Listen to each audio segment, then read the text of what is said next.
Hannibal the Cannibal has hosted his fucked up dinner parties. Yeah. Well, for some reason the auto rolling system isn't working, but at least now I don't have to have an extra page open for when we play this. Oh well. No. Basically, basically after all that work to get the character sheet in there, I'm getting a giant syntax error whenever I try and roll anything off of the sheet. Fun. Yeah. Is it because you're doing custom rolls where you had to type in the formula yourself and maybe one of those is off? I thought so, but then I clicked on something that I just pulled from the compendium and it's doing the same exact thing. Yeah, okay.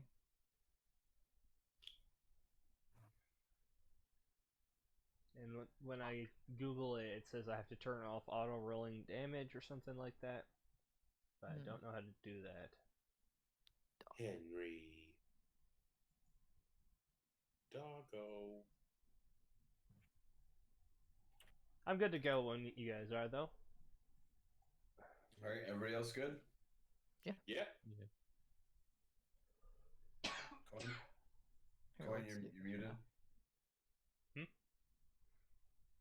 Coin is muted. Phoenix.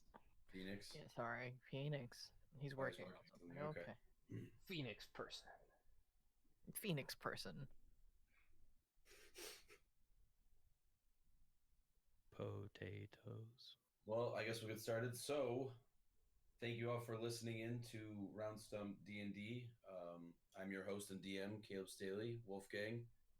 Tonight's players, we have, starting from the top of the list here, I will introduce Carnes. You can go over your character briefly. Hello, everybody. I am Carnes. I play Bashir, the Kobold Ranger.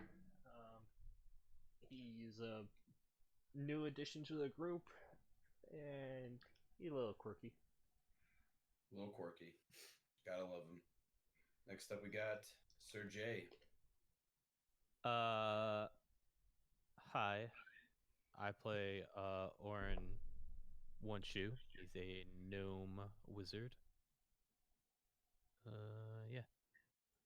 All right. Gnome wizard, everybody. Next up, we got Kuuretsu, who's muted for now. Oh yeah, I was typing stuff. That's why. No, you're good. You monster. Monster. I'm Kuuretsu, and I say my name really white. Okay, anyway. Ignoring that, I play Rask, or his full name is Raskrago. Yeah, he's a lizard folk cleric and rune knight, which is a fighter archetype from the new Unearthed Arcana. Yeah, Rune Knight. All right. Next up, we got Phoenix. I believe I'm actually starting a new character today. Or am I not? I'm not sure. You will and won't be. Depending on if Jay is ready as well. I mean, if we're not fighting, I No, you're not be. fighting. I mean, unless you want to. All right. I'd rather not this time, but All right. I should be fine. Okay. I mean, I can play coiners another week. Or Well. About that. If you would have been here last week, you might understand why that might not be possible. Yeah, well, that's what I mean. Still can play coin. He's using the 66 level of the abyss. I mean, What? Oh no, not totally. Oh no. I'm gonna be pretty silent this week, pretty much. You hear rumbles below the ground, but nothing more. No. I just muffled the whole time. So we can introduce you guys as characters. I just want to make sure you guys are ready. I did tell Jay next week, and I wasn't sure if he got a hold of you or not, or how far along your character was, but it's entirely up to you. I mean, I'm completely done with mine, so. Okay. Well, we actually take that back. He doesn't have any weapons, but that's all right. He doesn't need them. That's all right. Yeah. No, he's a monk, so he doesn't need any weapons, right? So what we'll do is we will get started, but I'm gonna have it. We're gonna start off with that how we usually do things. So everybody who was here last time, all my players, thank you for introducing yourselves. If you please now roll for initiative. Do we? I mean, I was skipped. Do we want to do? Oh, the, yeah, the, if you- the new characters. Yeah. No, Well, we won't introduce the new characters. Okay. you're not Not right important. now. Ivan. Okay. I am Ivan Lionheart. I am a human alchemist artificer. I throw elemental bombs and support from the back line mostly, or when I'm not flying around like Mary Poppins, Yeah. like in the last fight. Mary Poppins, y'all. Off in the distance, you just Yeah, off in hear the that. distance. Is that Bill? No, I like it. I'm good. All right. Well, thank you, Ivan. Sorry about that. So now we will get over with initiative. So if everybody that was here last time, please roll. Apologies, I was in the middle of doing something just off screen. 6. I'm not sure I want to do 6. Ooh, a 6. Oh man. I hope I don't get a 6 because that's a nat 1. Okay, not a 6. I hope you beat a 14. Ow. 24, bitch. Yeah. Okay. All right. So, Carnes, what happened last time? Last time on the Bone Collectors, we rejoined our fight in the antechamber, where the summoning was not going exactly to plan for the cultists, as we had run in and wrecked shit almost immediately. Rubric, going further insane, decided to make some soup out of the remaining Yigoloths. Is that what they were? Yes. Okay, I say the wrong thing with demons all the time, and I've gotten shit in the past.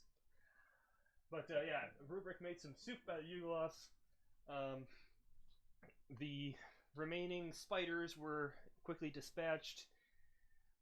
At the last second, I think, Coin, in his infinite wisdom, in order to dispel the portal, grabbed one of the orbs and jumped into the portal itself, and now nobody knows where he is.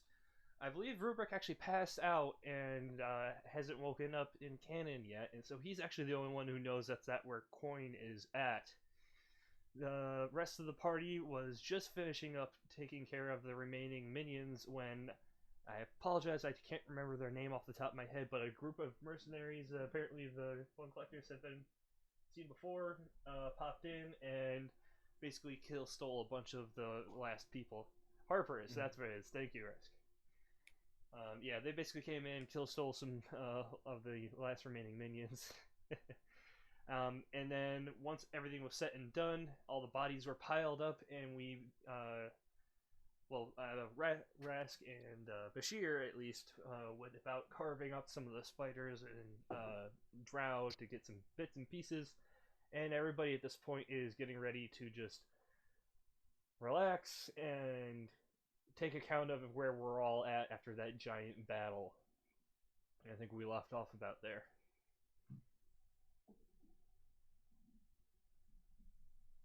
Okay. Does anybody want to add any other notes or little tidbits to that? I mean, nothing really right outside of like general combat. Yeah. I mean, Devin? I think that's his name. Dev left. Yep, Dev left after he repaid his debt of serving in the fight. Yep. The kobold, or the knoll, was just crying over his dead friend. Yep. Right. And I was trying pretty frantically to locate Coin, Yep. but nobody wanted to help. I think Rask was a little bit preoccupied with being mostly dead. You're a bunch of jerks, just saying. Bashir I healed. mean, Bashir it healed wasn't up that we Rask. didn't want to help. It's just everybody. Nobody knew where you went. Everyone was beat to shit. Bashir healed up All right. Rask with his spirit gecko. Yes. So pretty much after that, you guys rested for a full 24 hours. You guys were invited to stay at the Ember Citadel. You guys were treated as heroes. You guys have been there. You guys basically slept for 24 hours straight. God. And then then you all woke up and you've all had another. Basically, I'm going to allow all of you to kind of have a crafting, shopping, resupply kind of day. That's just you're going to let me know kind of what you want to do while we're doing this now. So you can message me if you wanted to go shopping, if you wanted to go learn something, if you wanted to go buy something, and I will go further into that. That way, just to speed this process up. Go on. No, I'm just messing up a bit on my stream. Never mind. Nothing you need to worry about. Okay. So what I'm gonna do is, as I said before, we'll just kind of you guys will let me know what you wanted to do within that day of rest, in a sense, after or the day of after rest, and kind of tell me if you wanted to craft something, if you wanted to work on other things like that. Just let me know, and we're gonna kind of start off on the third day of you guys all waking up after another 8-hour long rest. Of you all being kind of heroes of basically being invited as heroes of this place. So we will start off with Bashir. You wake up.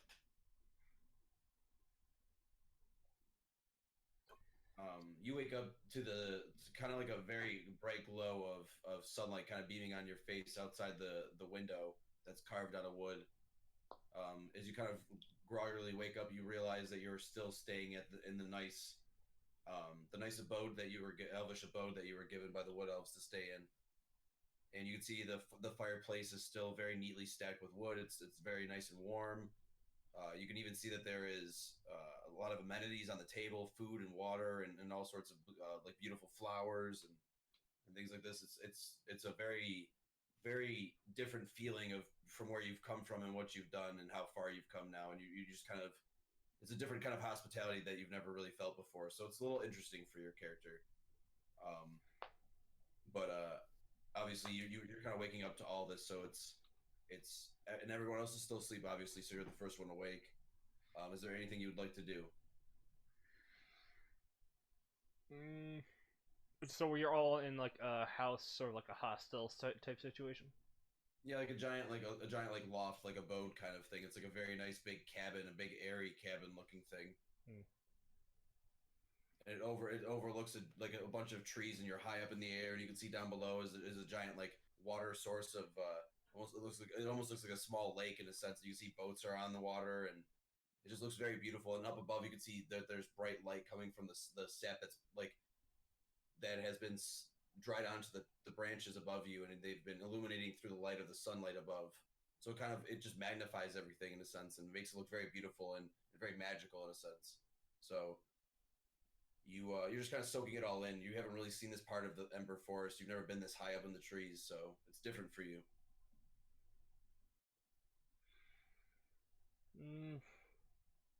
Did we? Sorry, I'm just checking our stuff. Did we get anything other than what we looted at the end of the fight? I can't remember if we did or not. No, that's all you guys got. Well, Bashir is going to look at the ring that he took off of Yakul's hand. That he's the ring of hold person, I believe is what it was. I don't know if you ever gave me the stats for that, but he would have spent time. No, I did not. You technically don't know what it is entirely. You only know that it had the spell of hold person. You have not identified it yet. Right, Bashir would have tried tuning to it at least overnight. Mm-hmm. So he'll look at that kind of quizzically to be like, "What are your secrets?"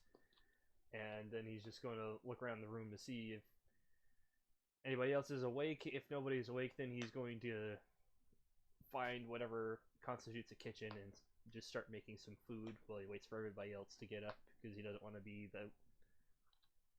He came to the city to make friends, so he's trying. Mm-hmm. So he's making breakfast for when people wake up. Alright, so you look around, you see everyone's still asleep, and your little lizard just kind of climbs up your back and onto your shoulder and kind of looks at you all like, what do we do? And you're just going to shrug as everyone's still sleeping. You're going to walk into the kitchen and start making some breakfast.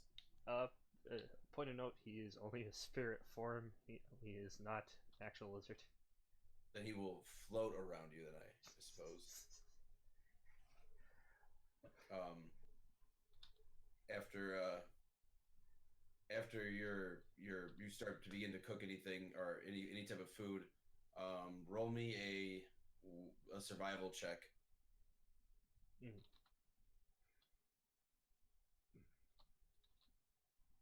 What is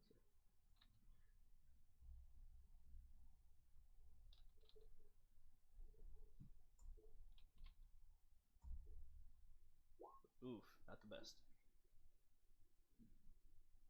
9. Yep. So you're trying to make eggs, but you can see that these eggs aren't like your eggs that you've been finding in the wild. They're very delicate, and as you're trying to break them open, they're kind of like all the shells are falling in. And you're just mixing them all in together, and you're just kind of throwing some stuff in, and this looks good and that looks good. So you kind of make some berry egg, like a berry omelet in a sense, Ew. and it's texture. And That Bashir sounds good. doesn't want to waste anything, so He's used so to- you start cooking some breakfast, and everybody else, you actually all wake up to the smell and the sounds of him kind of cooking, batching some pans together and some pots, trying to. He's gathering some water and making all sorts of ingredients going together. It actually smells quite good, but you're not really sure what Bashir is making in the kitchen. Oh, that's some good sleep. I'm gonna kind of like sit up from my bed and look around and see who else is awake. You see that everybody else seems to be waking up at the same time, in a sense, just kind of like leaning over their bed. Some people are putting on their clothes. You actually see that Bashir looks like he's already been up for a while, and he's cooking breakfast as he's just standing on a stool over the oven. Rask is gonna need some help because he still technically has broken ribs. Mm-hmm. Uh, You actually, after the 24 hours of full sleep, the elves of the Ember Citadel have repaired your body fully. oh, okay, that's convenient. Rask is gonna, Everybody's body has been fully repaired. My scratch was healed. It is now just a slight scar. Yes. wow, the scratch turned into a scar. Yep. Yeah, I'm a bad boy.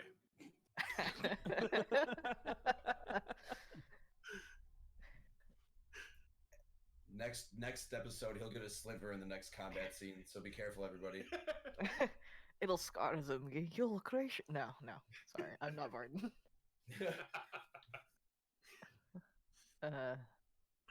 So you guys, you see everybody else is kind of waking up, and you all hear Ivan kind of chime out a couple words from as he's kind of leaning on a bed as well after a good night's rest that you all had.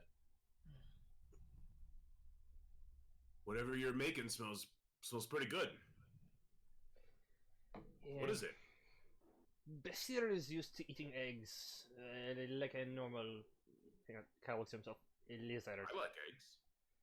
Yeah, Bashir is trying to cook them the way that you people eat. I've thrown whatever I could find into it to add flavor. Okay. I'm willing to try it. I'll kind of like hop down from my bed and brush myself off and like slick my hair back and kind of straighten it up, throw my clothes on, and head on over. Okay. Bashir will hand him a mug of eggs because he doesn't understand plates that much anymore. Ooh. Am I to drink this? Bashir literally just shrugs. I'm like gonna like half put it to my mouth almost to like look at it, but like not knowing what exactly to do with You it. see Sorthal walks over and does the same thing, and then instantly puts it down and walks back and lays back in bed. Bashir just shrugs. He's like, Do you have something to eat this with? Might be a little easier. So you have a mouth?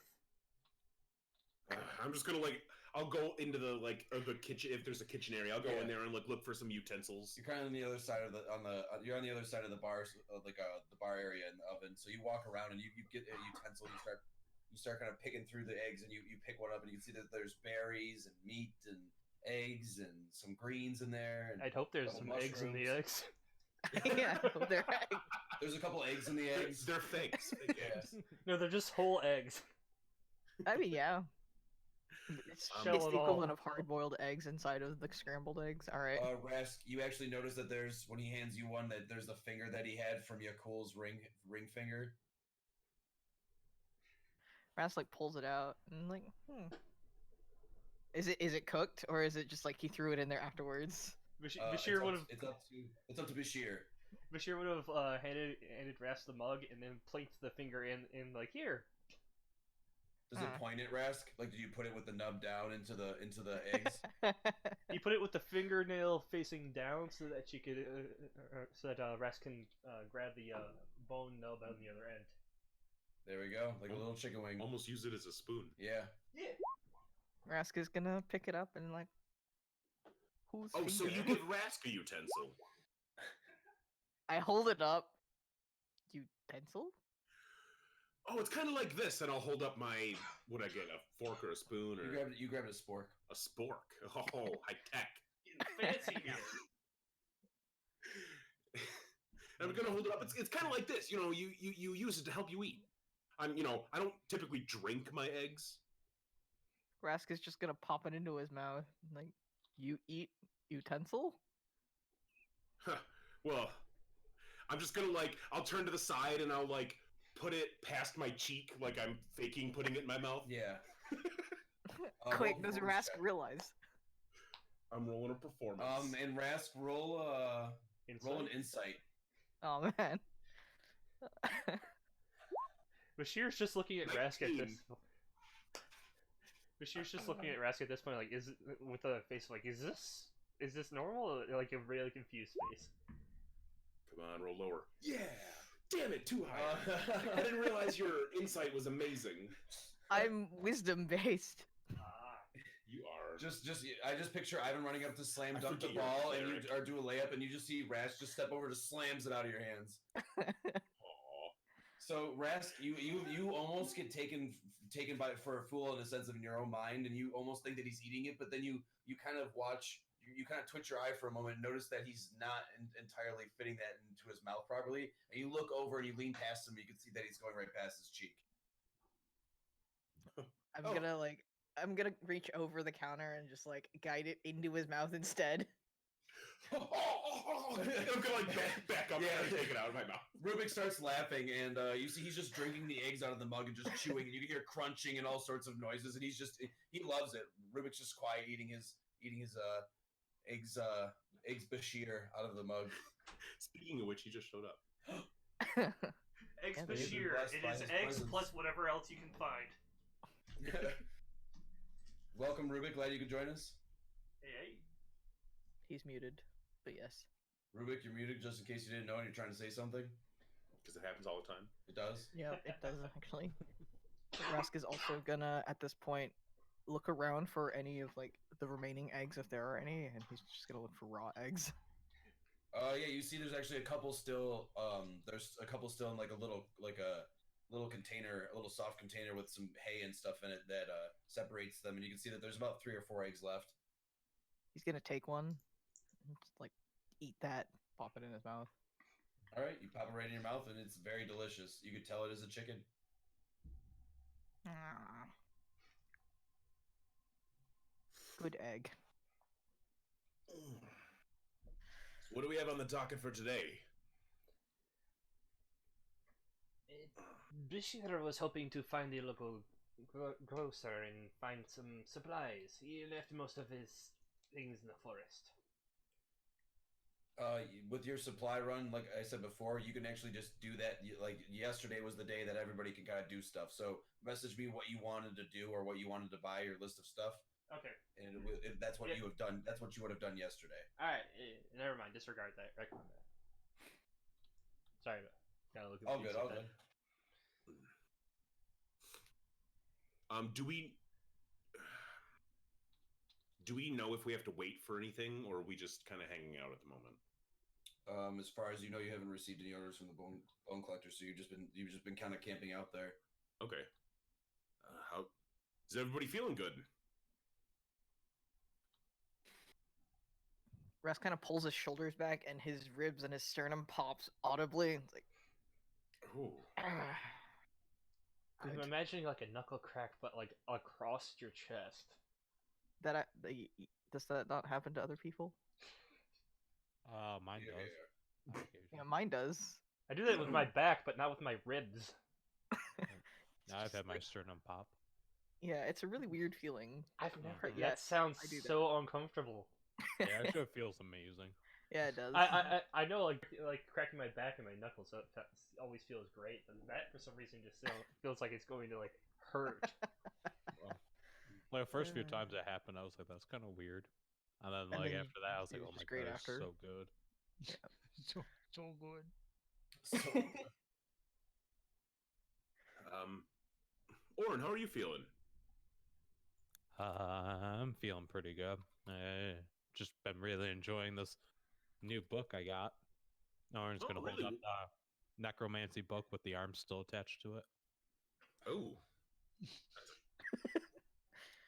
you see Terrell is terrified from the arm still being attached to it, so she's just hiding in his pocket. not exactly my first choice of books, but I'm glad you're reading more. It's a good read. Are you sure you don't want to take those off of there? I kind of forgot they were there. I should probably do that. I mean, it must make it a lot harder to put away with arms on it. Doesn't really fit in Mildly anywhere. inconvenient. I can see Always armed and dangerous. that. Sorthal laughs as his face is in the pillow.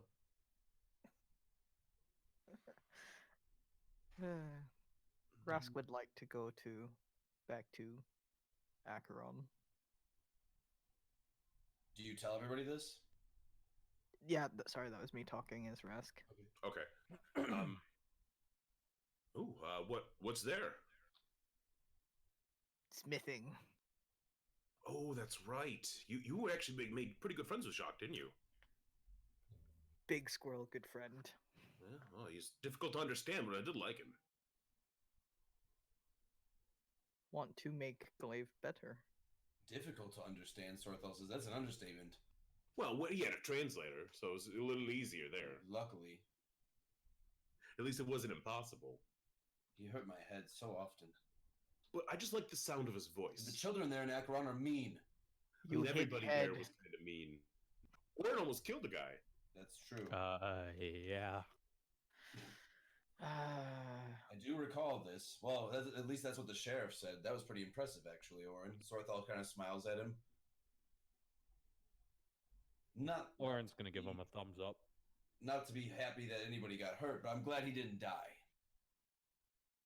Well, yes. Sorthal clears his throat as he kind of sits upright. Well, Rubik, what's our plan? You are the leader here, after all.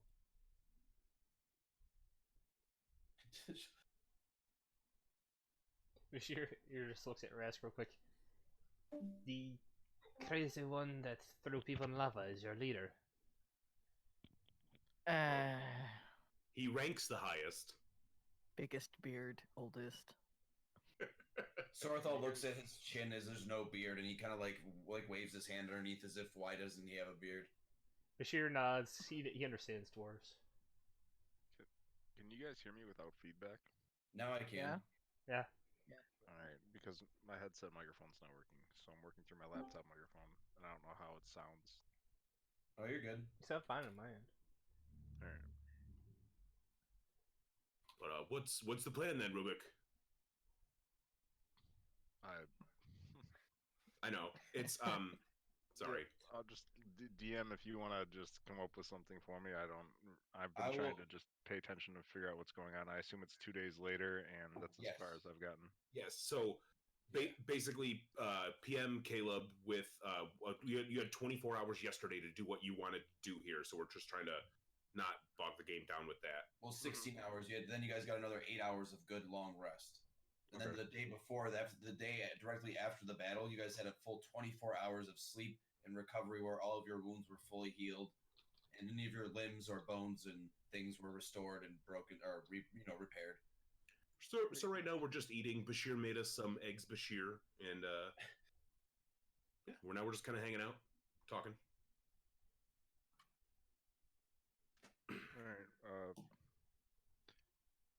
All right. Can we say? Did we receive message? I assume Rubik would have stopped at a post office or however you want to call it. I don't know. Checked in with like the lead, like some of the village or city leaders to see if we've heard word from Lord Vulcan. Okay. As far as you know, you haven't heard any news from the Bone Collectors. The only thing that you've been invited to is the royalty and nobility of the basically the last founders of the family of Caladriel. There are only 6 remaining out of the 54 that were alive. So you guys at least saved 6. They honored you guys as heroes of the Ember Citadel, and you guys are welcome there as citizens. But they basically have just rewarded you with title and basically an open arm. But other than that, you have not heard any word from the Bone Collectors. Well, No fancy ball. we have no word from Lord Valken. We can leave message for him. And smithing doesn't sound like a bad time. I'd certainly like to get out of the city. You eventually hear a very loud I have been having a good time here, though. So I kind of walk over to the door. Okay. You walk over to the door and you open it. I do. My chair fails every time I need a squeak. Oh, Andy, your chair is fine. Thank you for the chair squeak. Andy, calm down. So you see the door open and it is a wood elf, and beside him is Grim, the wagon driver. Do I know this Grim? Holy No, you wouldn't know Grim. shit. He's before you. I'm gonna like He was I'm gonna go before in the my hut. time. Okay. Grim, how the hell did you make it here? There is a road through the Ember Citadel after it was cleared of the rebels. Holy shit! It's been so long since we've seen you. Well, I told you I would try to make it here. After he gives you a hug, he looks for Rubik out of everybody to make sure. Obviously, his favorite. Rubik raises a mug of ale that he has in like his direction. He smiles and sits down next to you. He pats you on the shoulder. He says, "Good to see you're all still alive, friend." He looks over at Sorthal. Even the new guy's still alive. The young ones always doubt the old. And he's gonna look around the room and see a couple new faces. And he raises his mug to all of you. He says, "I'm Grim. Probably before you know who I am. I'm technically their wagon driver, their travel mate. But getting to the Ember Citadel or the Ember Forest, I had to drop them off at the boundaries of the forest. It was not safe for my wagon, so I had to leave it or drop them off and find another way around."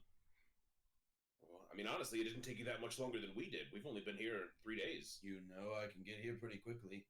I was already making my way around to the main road. Luckily, after everything had happened, your friend there, the wood elf, him and his sister found me. Elwin. That's his name, Elwin. He doesn't speak a lick of common, but a No, nice fellow, it seems. he is. For some pointy ears, am I right, Rubik? And he kind of elbows Rubik. Elwin's a savage. And he say that, he kind of he clears his throat and says, "Well, perhaps I won't say that in front of him then." Yeah, he'll he won't blink twice. I've seen him take down 10 goblins at a time. Oh, jeez. He The sounds like screaming bone collector material to went me. long into the night. He tries not to spill his beer as you say that, and as he tries to take another sip, and he says, "Sounds like bone collector material to me." Well, I'm not sure what he wants to do, but I wouldn't hate having him there. Did you run into any trouble along the way? You could say. What about you? Where's the closet elf? Oh,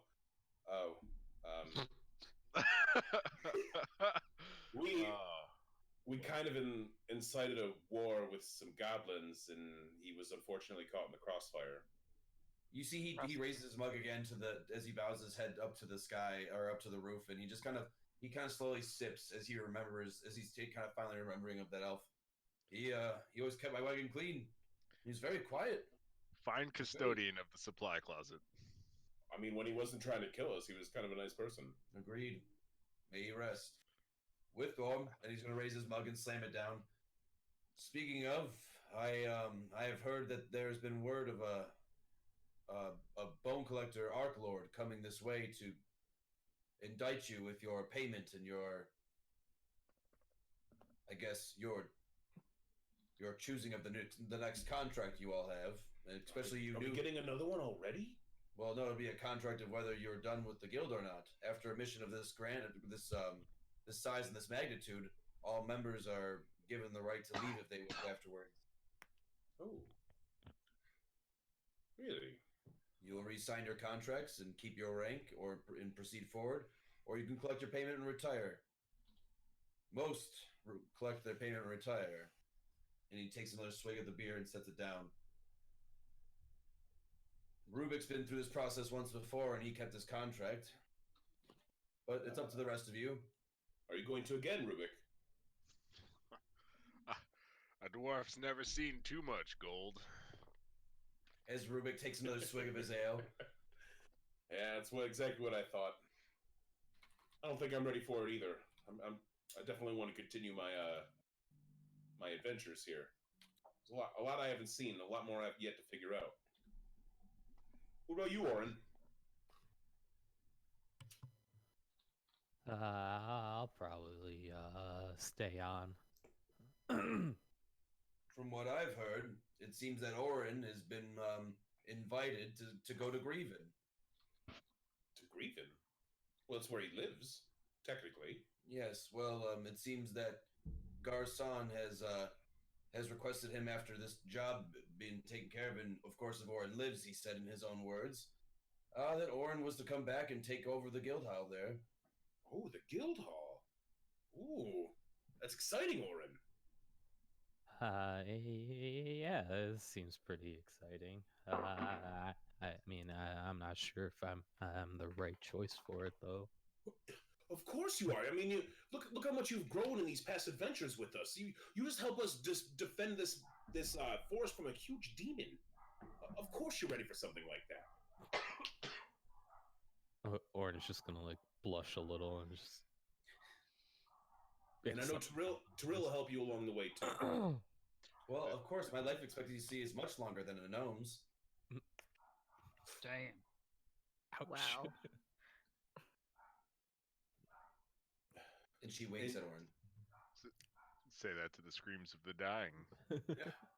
Oh, boy. Who wasn't ready in that case when they got hit by a fireball?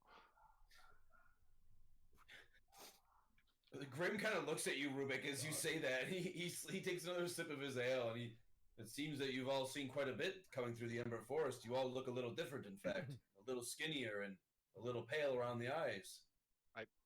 Rubik Well, and he flexes looks some over of at his Rask, whiskers. who's extremely pale, obviously, and very transparent.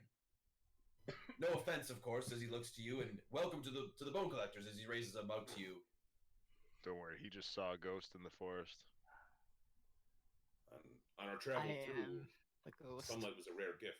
Sorry, Rasco. No, it's just like I am the ghost. Intimidation check versus Grim. I can. If you want to try to I'm intimidate joking. Grim, the wagon no. driver, you're more than welcome to. I will not. No, it was a joke on his part. Okay. Yeah. Rask He is also- trying to be joke. Right. Be a He also looks over at you as he does, he kind of takes a double glance and sees that there's a bush just chilling next to you. I hand the bush the mug. A mug of ale. Bashir, you are being handed a mug of ale from Rubik the dwarf. Rask has also been staring at the bush. It will because it's like a full suit, it'll just look like a branch reaches out, absorbs the mug of ale, and then like you see the bush shift a little bit, and then the mug is placed on a nearby table empty.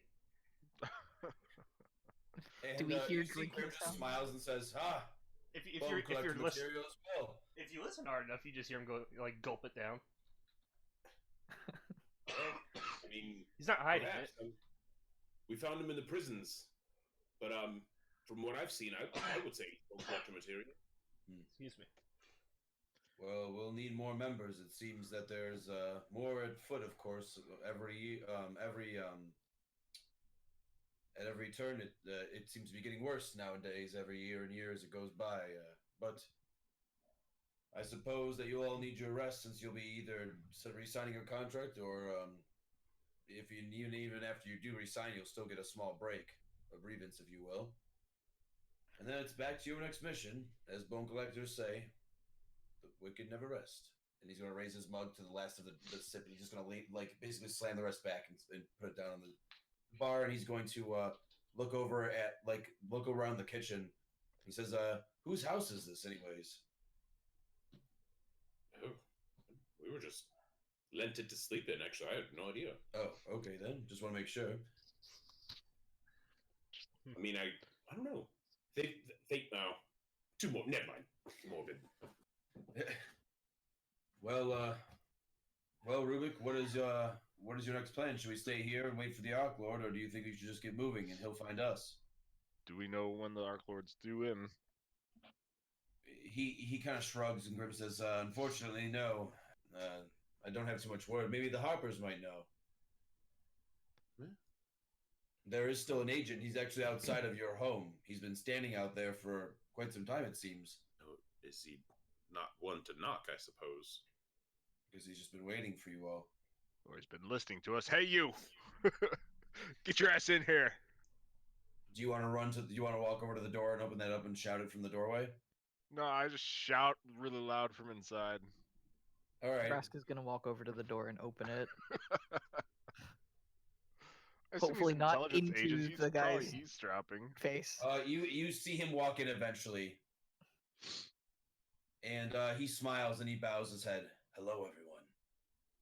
I slide another mug of ale across the table at him. He kind of catches it and says, thanks, but no thanks. I'm here just to relay some information to you all and to offer you our thanks from the Harpers. He's going to bow his head. Unfortunately, we cannot pay you all. The only thing we can ask or offer you is information or assistance. You'll each get your own choice. Your leader can figure out how he wishes to do the rest. And the Harper's just gonna stand against the wall with his arms, with his hands across, kind of crossed, and he's just gonna stand there looking at everyone. So you're saying you'll give us a favor, essentially? Yes, from the High Harpers themselves. Consider it payment for helping us. I think I have something in mind, actually. Have you heard of Leon? You see, he's actually going to raise a small stone. Speak clearly in stone. My family rules Leon, and they're unfortunately dying of a disease. I've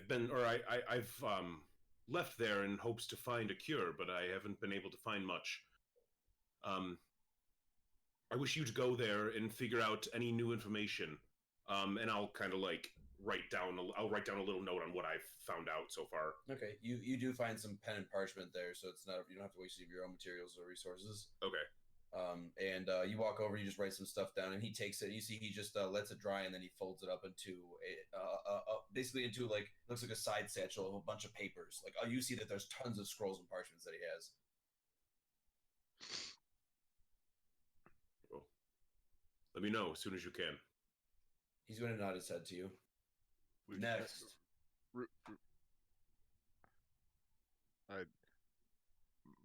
You can second my favor towards his. Double whatever resources were owed to him from me. You actually see the Harper agent seems very he taken back by your answer. You don't wish for anything. I wish for 2 agents to go, or whatever the resources that you were granted to offer each of us in terms of information to be put towards the family of Leon. That's not what I meant. I meant for yourself, dwarf. God bless you. I'm sorry, I'm not fully healed. It's all right. Don't argue with me, Bush. I'm an Harper agent. I grab out my sword and I stab it into I would assume is the wooden floor and say, "Do you have a bigger sword?"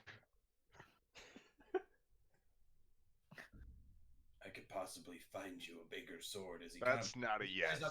As he tries not to chuckle. Unfortunately, elves aren't known for their big blades. That's what she said. This just Giggity. goes right Two over. agents towards Leon. This just goes right over Rask's head. He doesn't get it. Bashir's looking around for like a female person in the room. All right, fine then. Who's the she I'm that they're just talking all I'm about? saying is usually they always ask for something themselves, but if all you're looking for is a bigger blade, then I will make sure that the efforts are doubled within this Master Ivan's request. And he bows his head to both of you. Thank you, Rubik. As We like waves away. No big deal. as for you, he looks to Orin. What about yourself?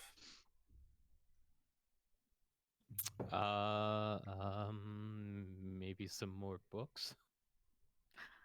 You want books? Yeah, spell books would be nice. I He- want to learn more. He basically holds a stone up to you, basically just talking to, and he records. Basically, from what you can tell, he's recording what you're saying. All right, then the favor will be granted. He's going to Spell look books, we will find He's you. going to look over to Rask, and when he does Rask, you actually see that he's very interested in what you're kind of like what you look like, and he says, "May I feel your skin?" Rask holds out his arm for him to touch. He's going to remove his glove and hit several of his rings, and he's actually going to clean his hand off with a rag to be polite, and he's going to walk over and just kind of touch and feel your skin for a moment. And he says, "That's amazing. You don't feel like a regular lizard folk, but your skin is still so tough. How?" Rask shrugs. Rask is lizard folk.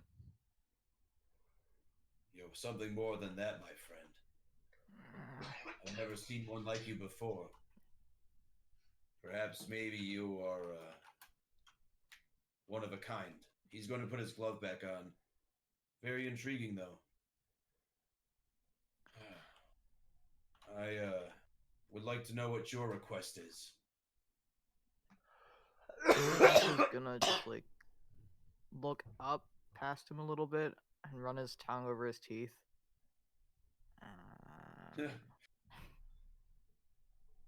Grask does not need anything. All right. Triple the efforts of Leon. He just kind of face palms, and you don't want anything lizard folk. Is that what you're saying? Bone collectors, Lord Vulcan, tells me I should look into it myself. About into me. Wait, what? What do you speak of, lizard folk? Your lord? Well, Rask like struggles, and he's just gonna like look at the bush. And then he's gonna start talking in rapid fire draconic. And he's like, Lord Vulcan said something about there being more than just me looking like this, and that I should find out for my own sake and with my own eyes. All right, Bashir. You hear Rask relay this information to you. The bush ruffles a little bit as Bashir shrugs underneath, and then just says, "Bashir does not know much about these lands. He came here with a similar goal to find his own clan and has not done so. I cannot help you, I'm afraid. Apologies, friend." Tell him that. Ah! You see the bush finally understands. You just kind of hear an ah. Rask like reaches down and like pats the bush. What does the what species is the harper? You can tell the harbor agent is an Azamir. Azamar? Yeah. Bashir will respond in Elven because he doesn't know what an Azamar is, I think. So Okay. He would just respond in Elven. He would just like completely relay Rask's information. He's gonna respond back in Elvish and thank you. He says, "Fine then, triple the efforts of Leon." And what about you, Bush? Bashir is looking for his clan.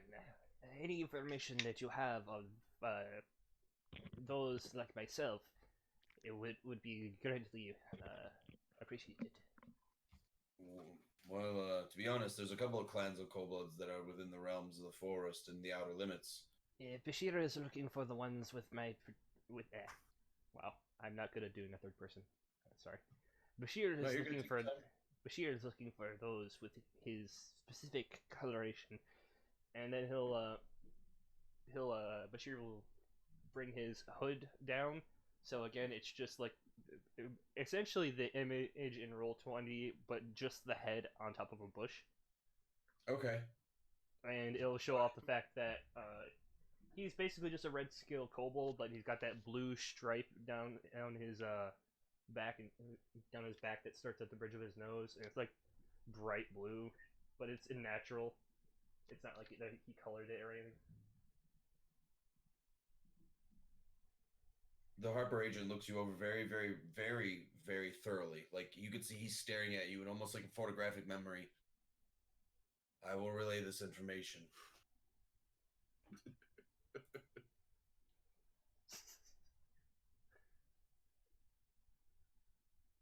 And what of your Kenku friend? Where is he?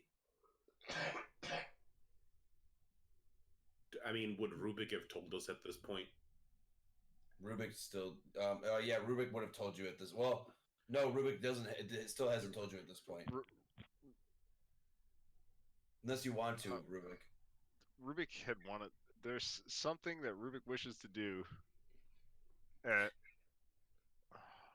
don't know how to treat this. Just he's missing. Just come outside. I have a private request that I'll pay. The Harper agent seems really confused at this request, but allows it as he shrugs.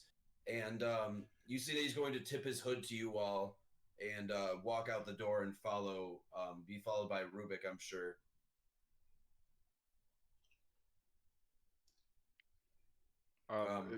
You both end up outside, and you can see there's some Wood Elf guards. And the Harper agent looks to them both and says, "Can you give us some privacy, please?"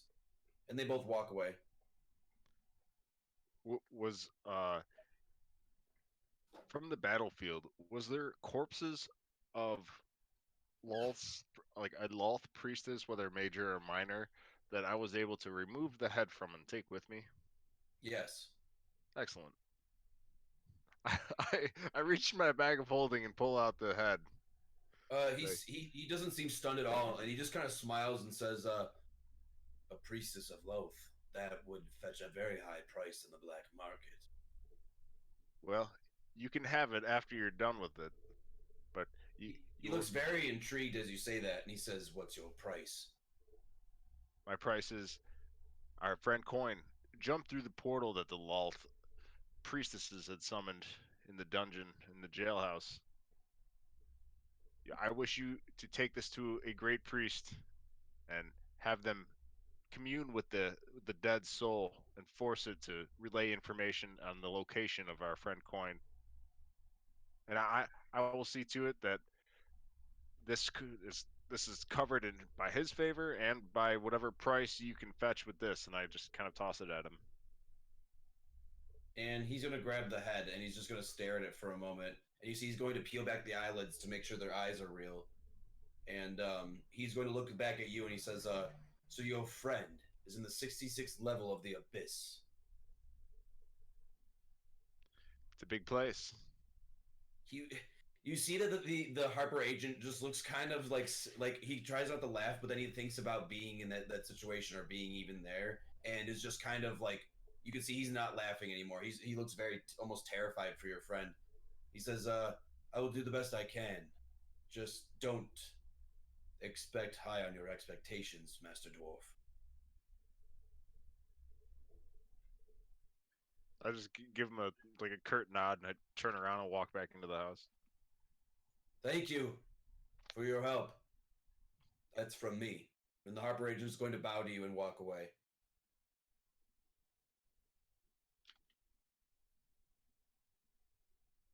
I just go back inside and sit down.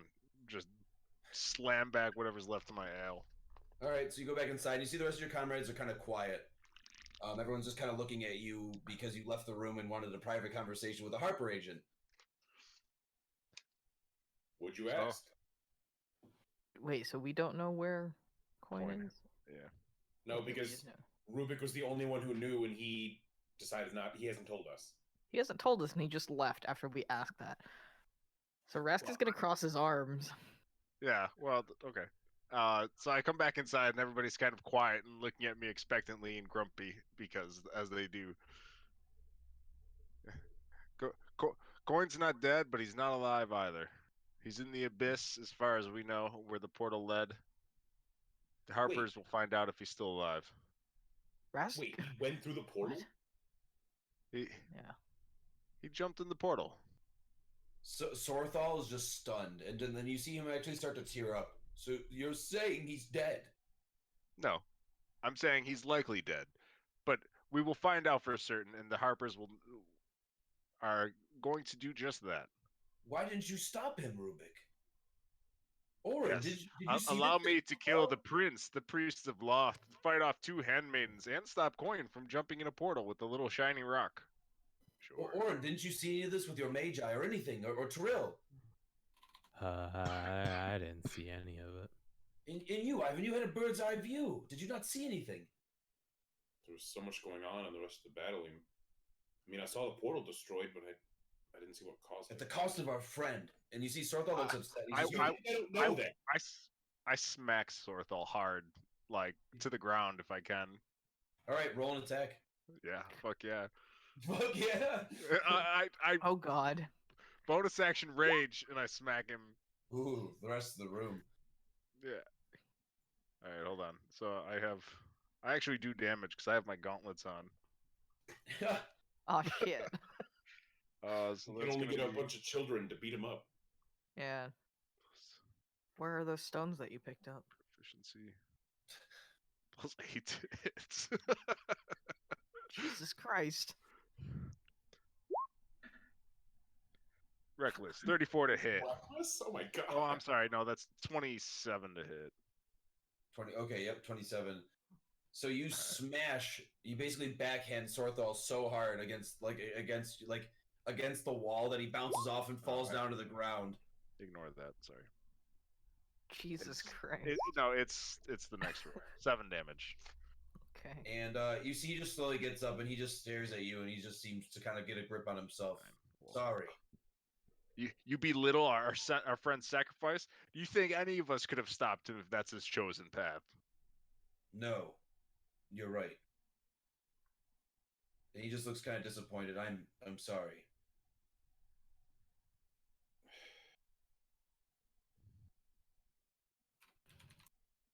Definitely. No, I don't want to do much now, and I'm just gonna sit down.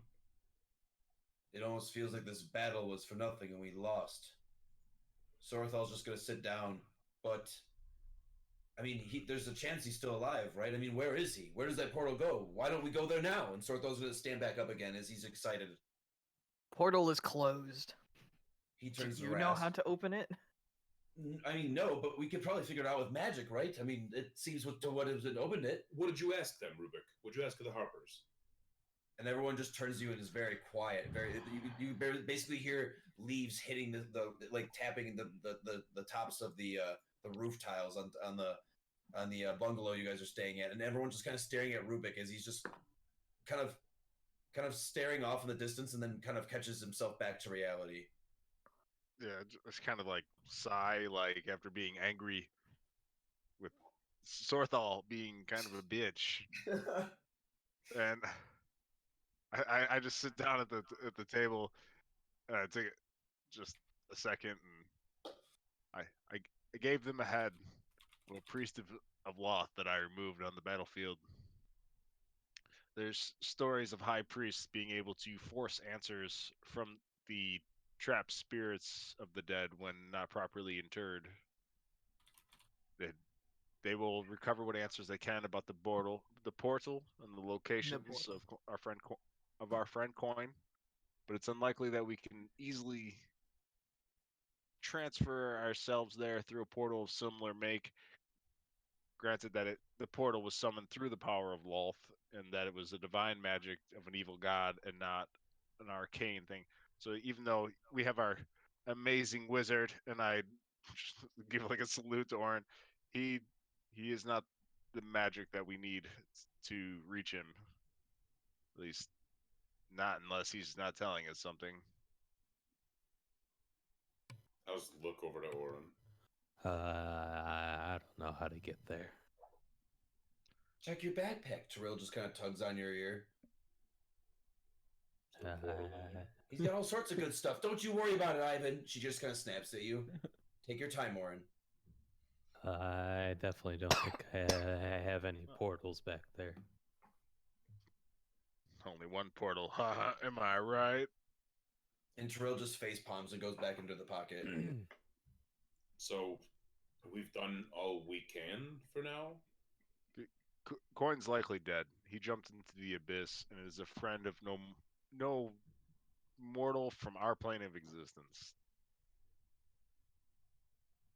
And considering that they were planning on summoning something through, means that there is something there in wait. And I assume Coin was immediately confronted with whatever that happened to be. Although if he lives, then the Harpers should be able to at least tell us that much. Grim nods. If anybody can do it, it's the Harpers. They are known for their information. Bashir is going to be honest. He does not know who you are speaking of. No, he Unfortunately, he ran ahead, Sorthal says. split off before we met you. He was angered from his friend being taken from us. He was a Harper agent as well, but they were friends when they were younger.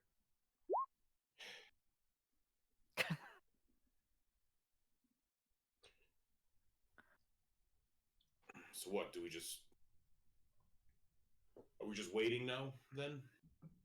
No, I heard something about smithing, and I stand up and just start marching out the door.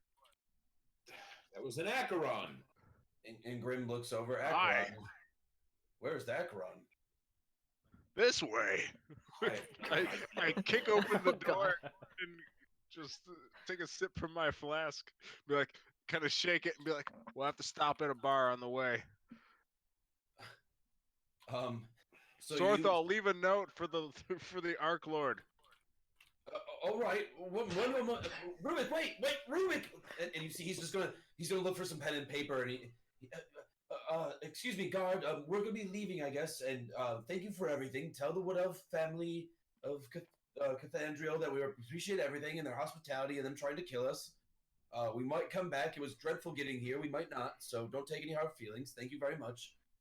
And as he's saying this, he's just gonna write a note and leave it right on the bar. And it basically is signed, and he even puts out he even takes out the stamp of the Bone Collectors, and he's going to stamp the side of it for approval. Guard this note with your life, and he's going to tell the guards as they're standing on the outside of the door. Thank you, and Sorthal's going to run away. Yeah. Rubik's not moving very fast. He's just kind of suddenly in a jovial mood, and is just like kind of jauntily walking down the street, and he like turns and asks like the guard, like the nearest bar in the easternly direction. And you see that the Wood Elf looks to you, and he says something in Wood Elf, and he looks to the other guard, and then they kind of laugh, and then the one in Wood Elf looks back down at you, and he says it's something in common, and he says the nearest establishment for alcohol is that way, and he's going to point to a sign that actually has two, like, it almost looks like two wine glasses cheering, like kind of like clashing together. Dwarven booze. You're in an elven city, friend. The elf kind of like grips his spear tightly as you're kind of insulting, like he takes it as an insult. And the one Wood Elf kind of puts his arm out and kind of like slams him against the wall, and he says, "Watch yourself." Rask is gonna show up about now, right behind Rubik. Unfortunately, my friend, the other Wood Elf steps forward. With the war going on, the dwarves have stopped trade with the Ember Citadel, and we have not received any of their supplies since. The rivers run dry of their barrels. God bless you. The bush has now appeared. Yeah, Ivan will walk out as well. Okay. Oh my goodness. I This like is to a very eclectic looking group. I like to think that like unless the camera's focused on Bashir, whenever you just cut, he'll just like randomly have just like popped up. Yeah, he'll just appear like- next to somebody. I love the fact that there's just an ambient noise of like a bush rustling in like a light breeze. No, that's basically All the time. like you talk to somebody, you just hear like something rustle in the background, you turn around, and there's suddenly just like a bush in the middle of the street. I'm also just imagining that it tries to cut to you, like pan to you, and then it stops above you and then points down. Right. Like everyone just like looks behind them, and then they look down. Oh. 1 minute you're there, 1 minute you're not. Yes. So you guys are all following Rubik to the drinking establishment, and you can see that Rubik seems very chipper and very, very happy as he's kind of like trotting off after talking to the guard. Just as they're walking, Bashir will kind of catch up with Rubric.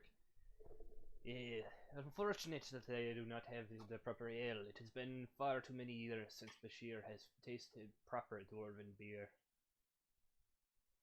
Well, whiskey, ale, vodka, whatever they have, something to fill the flask that isn't bubbly.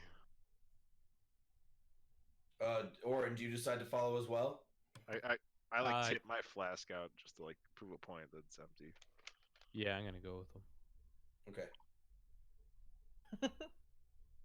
So everybody follows Rubik to the drinking establishment. Those who could speak Elvish, what the Wood Elf said to the other one, he says, these are supposed to be those are supposed to be those heroes they said saved our lives, and they both started laughing.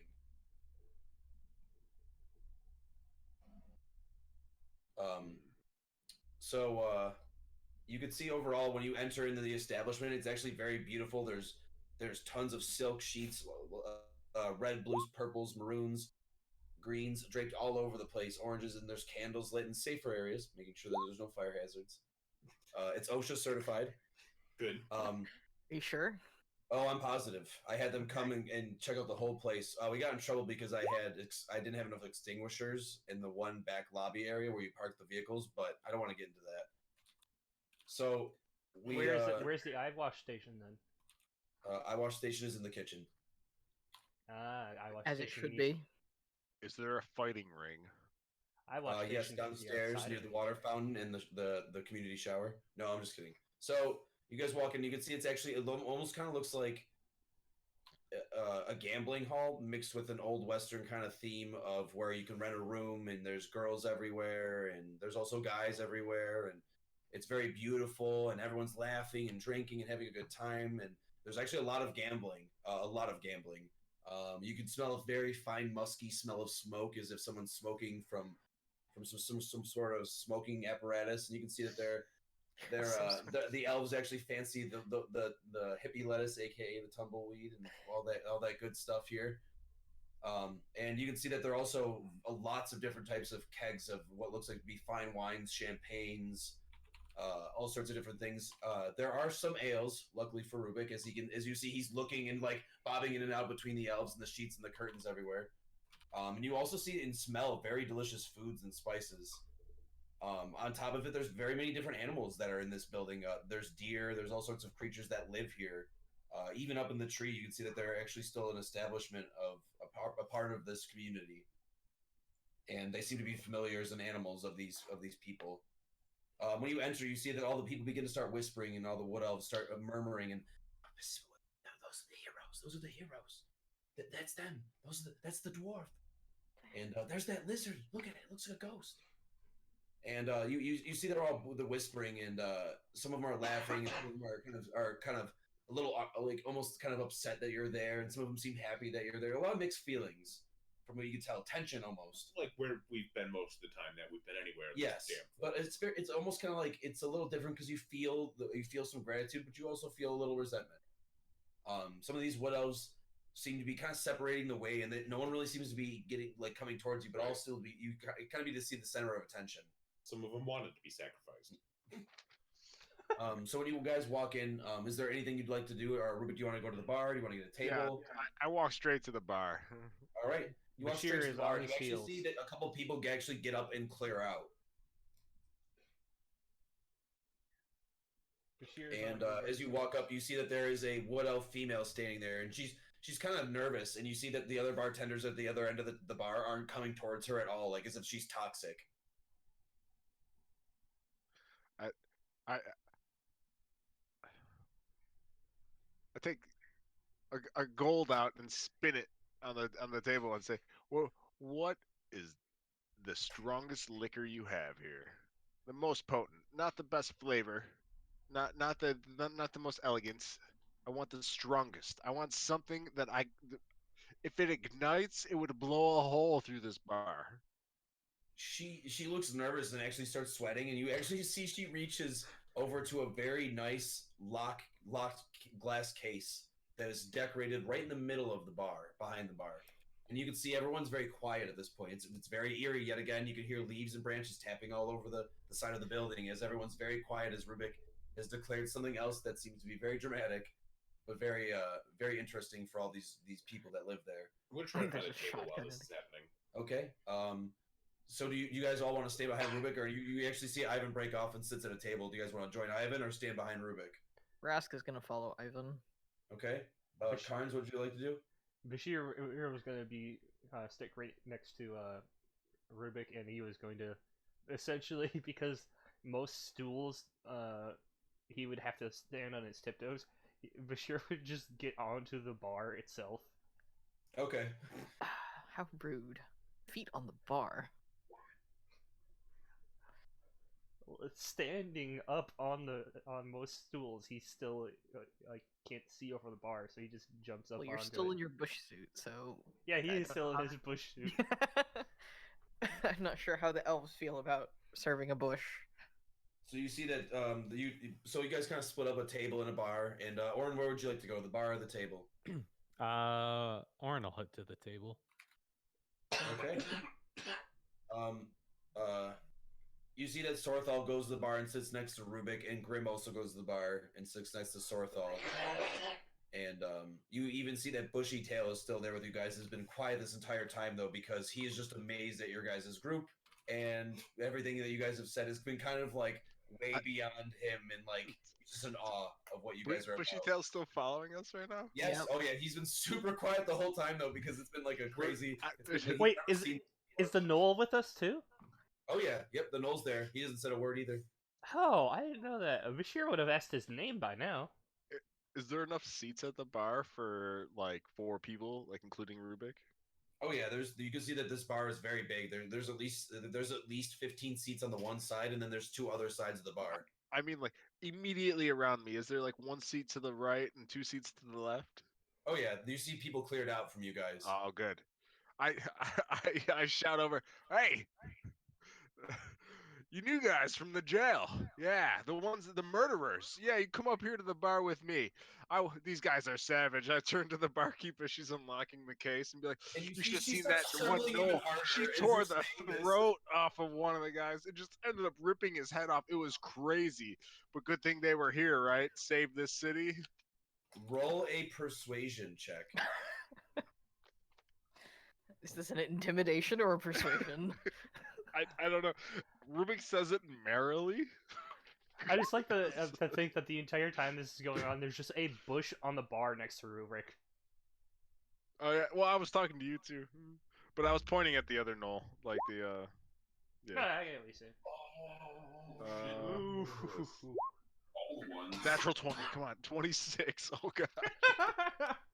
Okay, so you see the woman that you're saying this to is so terrified by what you're saying, she drops one of the bottles out of the case and it falls to the floor and shatters everywhere. You see that actually about half the people leave the Elven Bungalow.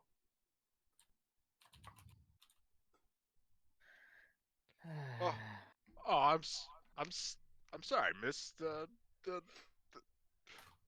how much are those? And you eventually see that there's a wood elf, a larger wood elf male steps forward. And he says, "Antelia, step aside. Clean that up later." And she nods and she starts crying and runs over to the other bartenders as they help her, like kind of like walk her to the back. Dwarf, Kind of like hands up, kind of like. Dwarf, be careful now. Most of these citizens here are not as graceful in battle as you and I are.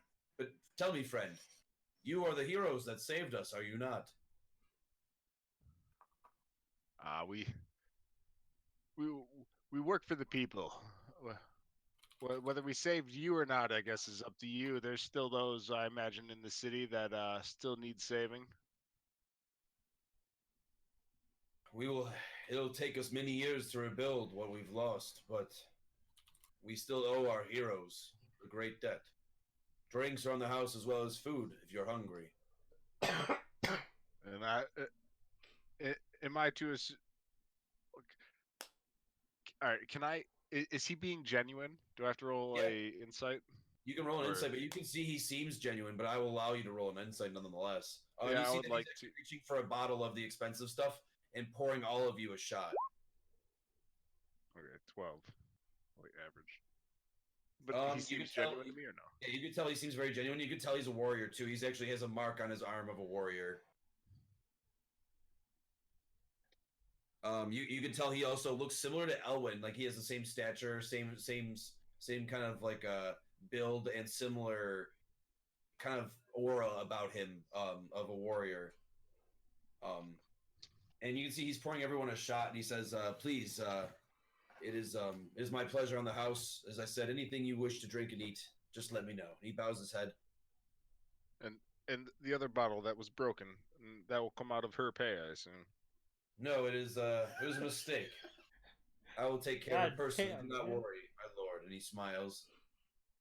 As I said before, some of these townsfolk are not knowing or not very knowledgeable of what goes on in the battlefield and be quite terrified. In fact, as you can see, some of my customers had left after your great story. But all I ask is that you try to keep some of the gore and detail down. Oh, but you would stifle the truth in order to ease the stomachs of those that can't understand the realities of our world. Well, of course, your mighty warriors just speak of the mighty things you've done. You do not need to speak of the gore. It only slows the story down, my friend. The elf bartender just smiles. He's going to pour you or pour another shot and leave the bottle next to you. Enjoy, everyone. I will bring some bread and refreshments out. We won't be staying long. And I kind of like, I fill my flask with whatever this is. Is it a clear? Is it brown? What kind of liquor is this? It is very brown and very syrupy looking. Sweet. So it's like super schnapps. Yes. Super schnapps, but it smells almost like it's one like Bacardi 151 in a sense. Awesome. Real strong. Some Everclear schnapps.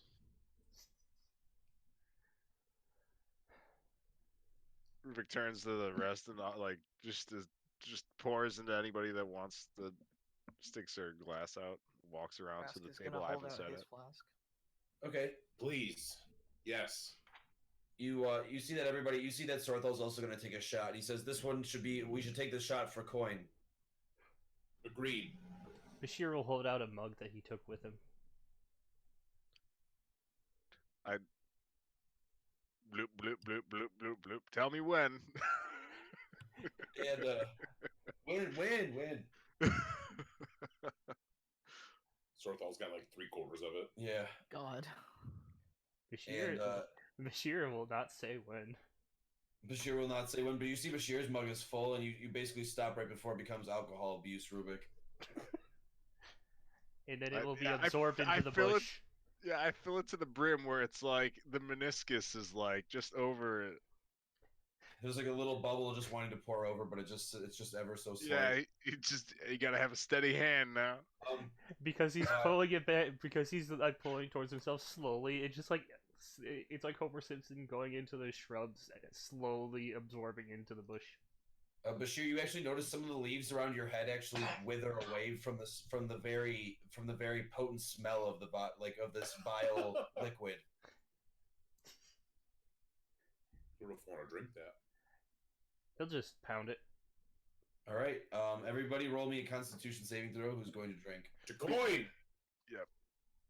To coin. And before we drink, can I roll just like an intelligence check to see how much this bottle would actually cost? Yeah.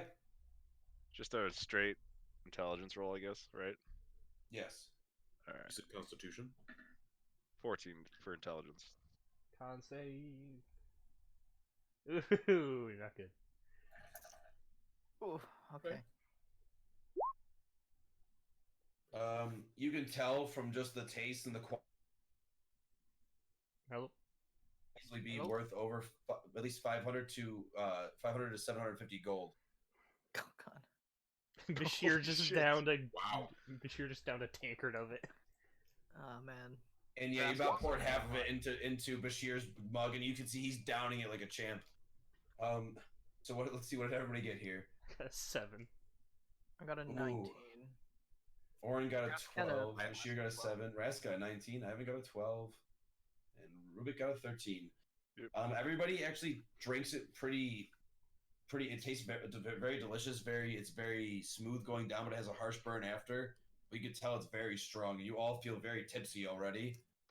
Besides Bashir, you actually see Bashir drink about half of it, and then he stops. And you can see him kind of like, you see the bushes all shiver from the bottom all the way to the top, and then he just sits there for a moment and freezes.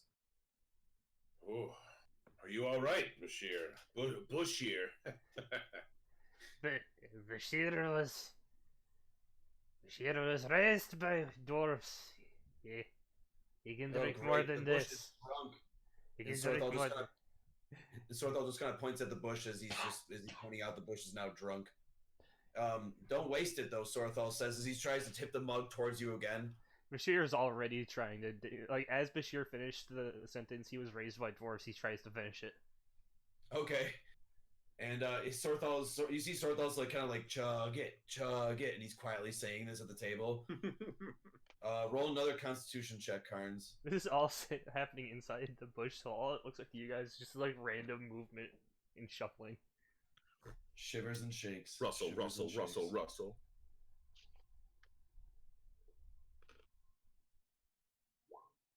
13. All right, you handle this one a lot better. You're still pretty drunk, but you handle this one much better. As soon as you guys slam those back, you actually see the door open up. All of you roll a perception check. Nat 20. Wow. Perception. 9. 9. 24. 11. 7.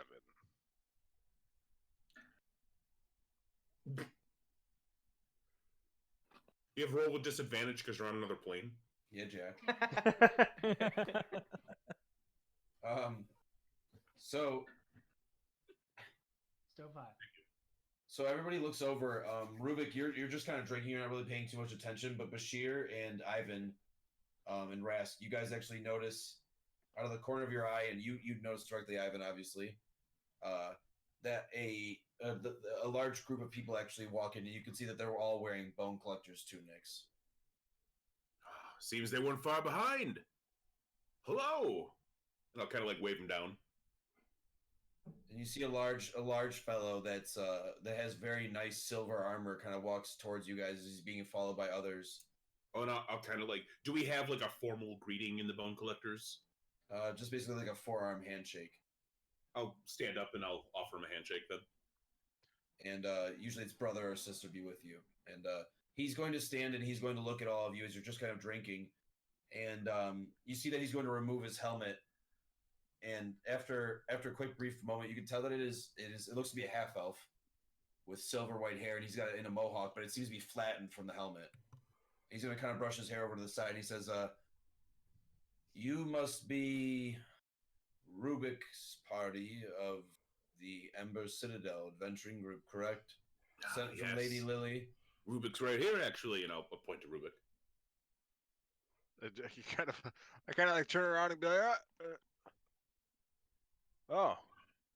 Just kind of, I like twist my flask closed and tuck it in my like belt pack, whatever you want to call it, and like jaunt over. Is there any indication of like what rank he is? Yeah, you can actually tell that he is a captain, judging by the crossbones that he bears over his as his brooch over his cape. And you can also tell that he has a bone collector, or like a bone collector's captain's cape as well, which not very many people wear. Hmm. Okay. So then you brought payments. Yes, well, my master wishes to speak with you first. Yes, yes, good, good. The contract. Let's get this over with quickly. We have places to be, things to do. My master, Arc Lord Del Belashare, wishes to speak to you in private, Master Runark, and I hope you take this seriously. Runark. Or Rubik, I'm sorry. You're good. Can you repeat the name of this Arc Lord? Delrosh Belashare. Delrosh. Okay. Fine, fine, but be warned, I've been drinking. Lead the way. Get this over with. And you see Tired that of formalities. you see the other members of the group, and he says, "All of you, all the rest of you, stay here and keep the adventuring party company." They'll need some help finishing that bottle over there. Lightweights, all of them. Did Rubrik leave the bottle on the bar? Yeah, yeah. The bottle is now upside down on top of the bush. Raskin. I'm good on that. I've had plenty. Bashir's just like Um, chugging the bottle now. You see the Raskin's other bone gonna collectors grab take him. take a seat at the other table next to you guys, and they just kind of like all like kind of tip their heads to you and they bow. As the captain is going to walk with Rubik, he stops and says, Jack, um, skirts, come with me."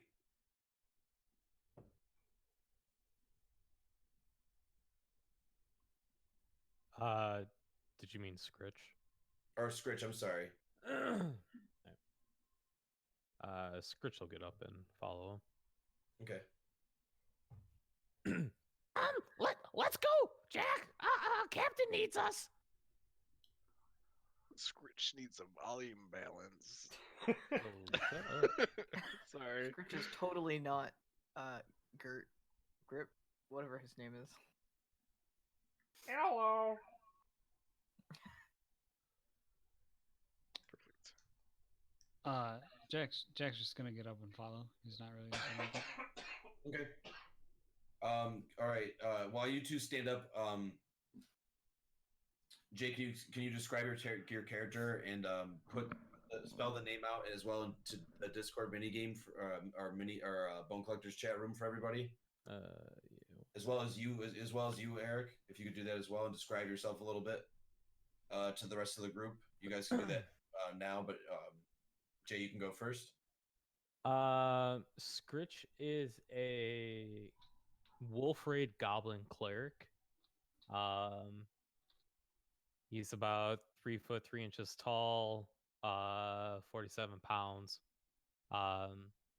He's relatively young at 17, and he's got light green skin, red eyes, and black hair.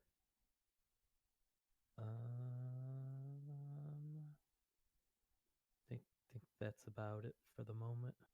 All right. Thank you very much. Next up, we've got Jack from Phoenix, his new character that he will be playing as. So Jack is a warforged. He's about 6'4" and weighs about 385 pounds. He is just like mostly all metal. In between the little bit of his natural armor, you can see like dark wood, which is like his organic muscles, basically. He doesn't have any hair, and he has three little like upwards arrows engraved in his forehead, kind of like similar to like a sergeant patch from like the military. And his eyes are like green emeralds. And that's about it. What model of Warforged are you using? Juggernaut. I assumed. I was just making Yeah. He's just got like crazy amounts of like built-in armor. Yeah, he's big and armored. Yeah. All right. So you see this little goblin jump off of a chair as he just got comfortable, and you see a warforged that was still standing at Captain's side that didn't even move, just kind of turn around immediately and start following. Rubik, you're kind of being escorted by both of them on each side of you, and the captain's in front of you. You guys all see them leave. Is there anything you guys would like to do at the table while you're drinking and eating? Oren, can you please say something just because you just got done playing one character? I want to hear you say something and there's another character. Do you want me to say it as Orin or just Well, say yeah. anything? Say it as Oren. Bye, Rubik.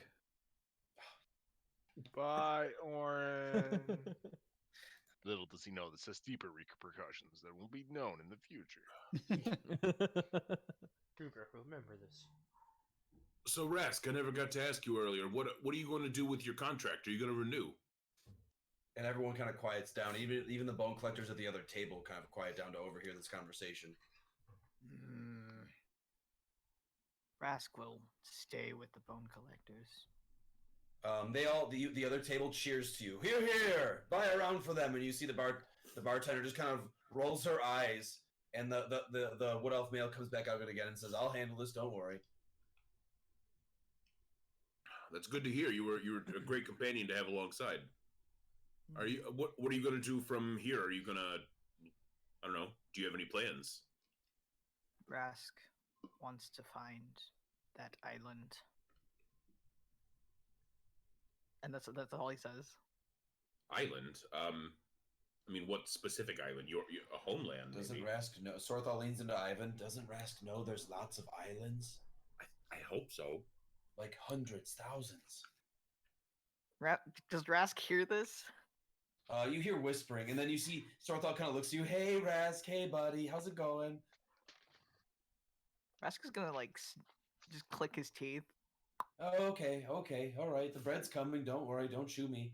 Well, I mean, why didn't you ask the Hoppers for help then? Lord Vulcan said to find on my you own. have to take the journey on your own. Okay.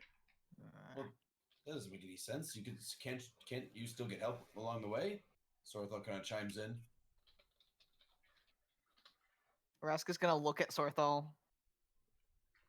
You're not very much help. Fine, and I understand. If Master Vulcan said it, it's probably important one way or another. Rask will travel with you all. Good. I'm not exactly sure what our plan from here on out is. Rask is gonna pluck the bottle out of Bashir's grasp and like pour himself a drink and hand it back to him. Val just like slowly. Essentially, inside the bush, Bashir is like one fisting it and like holding it up in the air. But to everybody else, it just looks like the bottle like suddenly turns bottom facing out and then moves slowly up. Yeah, like it's sitting in the bush. Yeah, I like that. So you're just kind of swinging it every once in a while as everyone's talking, and you're getting pretty drunk. You're feeling real good. Kuuretsu, or Rask, I'm sorry, pours another shot, and you see that after everybody's kind of talking and relaxing, Sorthal looks over to you, Orin, and says, "Master Orin, if I may ask a question." Yeah, go ahead. When you return to Grievin, if you decide to take the title, I was wondering if I could accompany you and train under you in the magical arts. I'd be honored to have you by my side and to teach you. Thank you. I feel as though my adventuring days are over, and I wish to just protect people. I am sorry, everyone, but if Oren goes, I feel as though at least someone should go with him as well, right? And he smiles as he looks kind of saddened to think of leaving you all, but he does want to go back and see Balthazar, his friend, the Dragonborn that he met and freed from the prison, and he does want to get better at magic with Oren in a sense of everything as well. So,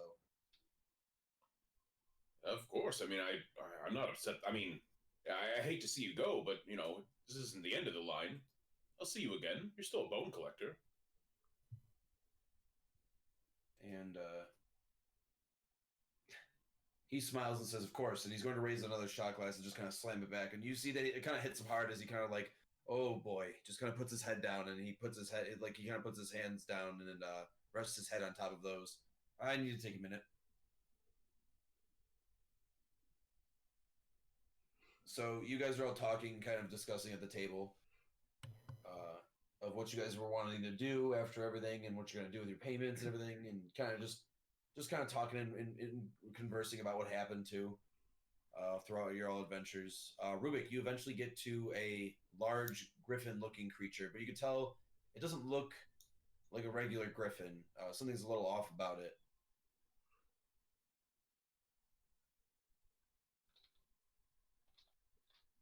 He's muted. Rubik, be ye there, son. Oh, he said bathroom, BRB. Ooh. He just stares at it, dumbfounded. He probably pooping. Bashir, have you thought about what you might do with your money that you get? Just to be clear, the whole thing is like you either get the money and you leave the bone collectors, or you stay with the bone collectors for a little bit longer, right? Yeah, but you still get the money. Yeah, you Oh, get the money either way. Oh, okay. And the contract is like a separate thing. Okay. They're basically giving you the respects of being like, listen, if you want to tap out now after this adventure, you're more than welcome. We appreciate your service. We're not gonna like they don't just want to expect you to keep doing it all the time. Like they want to give you that option of being. So it's kind of like a pension plan. Yep. It's similar to re-enlisting. You'll still get paid every mission, no matter what. You get paid monthly too, even if you're not on, like, even if you're not doing a mission, even if you're just sitting in a place, like, just on duty. That's right, I said duty. He said duty.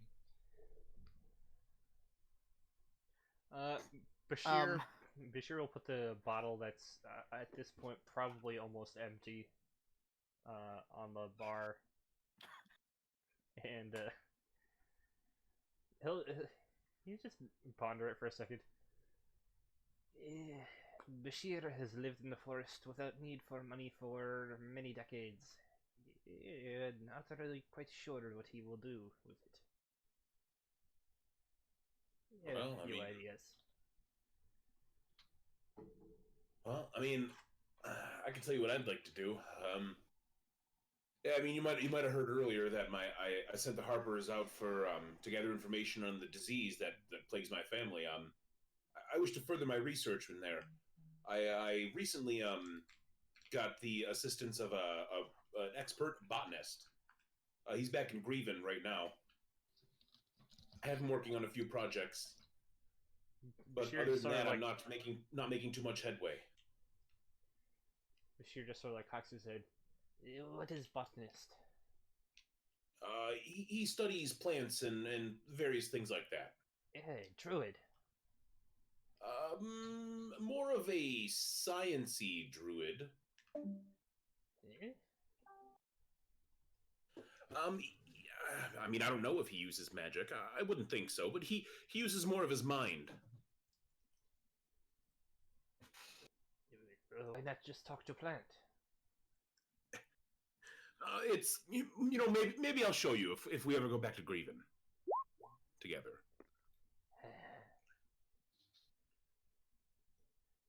Bashir suddenly just like jolts a little bit. Bashir had the thought. Probably won't happen in this elven city. But Bashir would like to use his money to find a nice dwarven woman. And I'll actually speak in Dwarven. So you like them stout then, do ya? Bashir had little to choose from growing up. He acquired a taste. Well, I mean, I know there's well, not the greatest of times, but there is one to the north. I wonder how the hoppers are doing on that. Actually, they said they were going to go quell what was out there, but I'm not sure how well they're doing. Rubik, are you back? Yeah, I'm back. Sorry. Okay. Okay. That's all right. We were just they were just doing some back conversation Mhm. while you were gone. But Rubik, you arrive outside and you can see that there are a couple griffins, but they look smaller than griffins, and from what you could tell, they might be some sort of subspecies of them. Subspecies of what? Sorry. Griffins. They look like Oh. some sort of griffin, but they're smaller.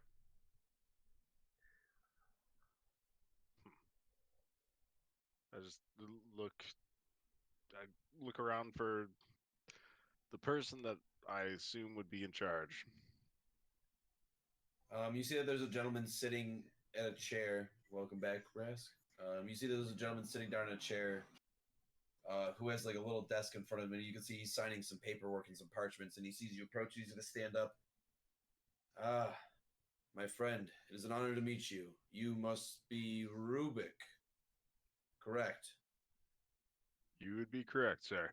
And I just kind of I walk up. Is there another chair there? Yeah, he has a chair. He has a chair set up for you. A very nice chair. Yeah, I just sit down. Okay. Ah, well, obviously you probably know who I am, of course. Yes, yes. The Arc Lords of the Bone Collectors are well known, Sir Dalrosh Belcher. And he smiles and says, "Ah, thank you, my friend.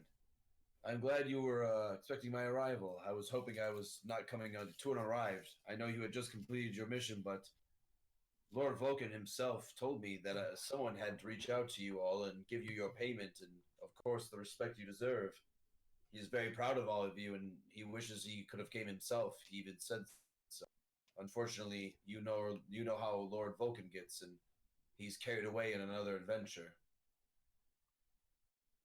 and unfortunately cannot make it right now."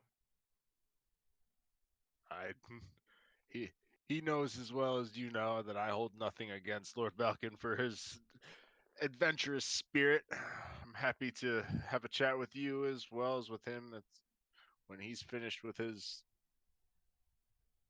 whatever's preoccupying him, I suppose. He smiles. Well, good. Well, I have the payments for all you and your members due their time and their services, and even the new fellows that have joined your group throughout the time. And of course, since you've acquired other new members, I see, which we can give them rank if they wish to join and sign contracts. But overall, I wish to tell you after this, if you all re-sign your contracts with my captain here, he will collect them. If you do not, then he will take your ending contract and give it back, and you're on your way with whoever wishes else to go. And you will have bereavement, of course, a month. You will all get a month off of time. You can do with it as you wish. Then you can go back to your guild hall and accept your next missions, or choose to do otherwise with your Arc Lord. And he's going to smile. Of course, it is up to all of you, and I hope you all stay heroes of the Ember Citadel. And he smiles. Has a good ring to it, doesn't it?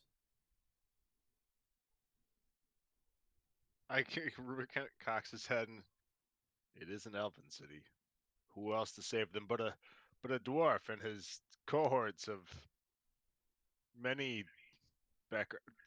We're uh, we're one hell of a motley crew. Now that I think back and look at us, the elves need rescue, and we're the ones to do it. He smiles and says, "Of course." And you definitely came through with the greatest of expectations. In fact, Lord Vulcan himself paid you all quite handsomely with another bonus of completing the job and saving the entire citadel itself. Of course, even though lives were lost, you were able to save the royal family and its people. Yes, yes. I expect Lord Valken will pay handsomely for this. I expect the royal treasuries to be open for payment towards the bone collectors, and that our payment would reflect this. But I have before we go any further, we get right down to the numbers and the business of re-signing the contract and all the procedure. We've lost a member of our party. So I have heard. He seems very upset as he removes his glasses or his bifocals, and he's gonna put them into a little sleeve and put them in his pocket. Tell me, did you see him die? No, and that that's what worries me most.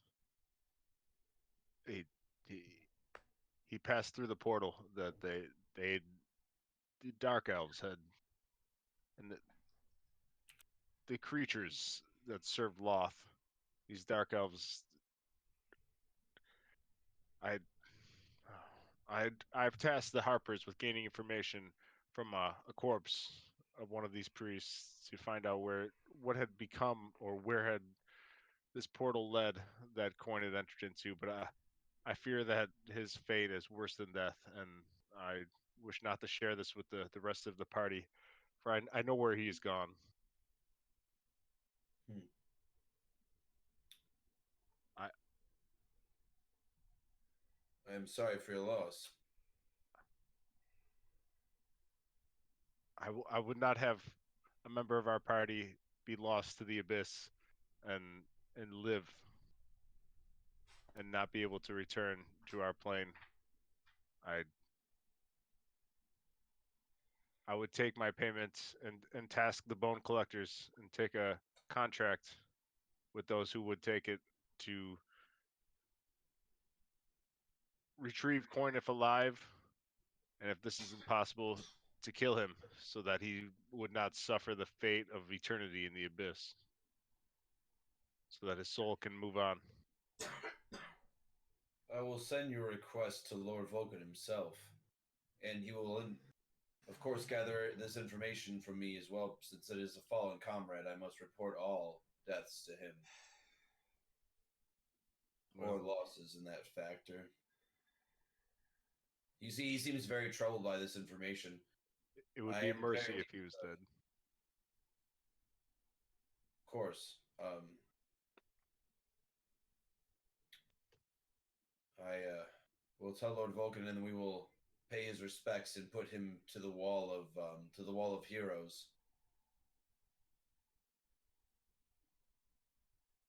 Master As Rubik, is, is there anything else you wish as a friend? And he looks to you with very like kind eyes. You can tell. no, nothing as tragic as that, I suppose.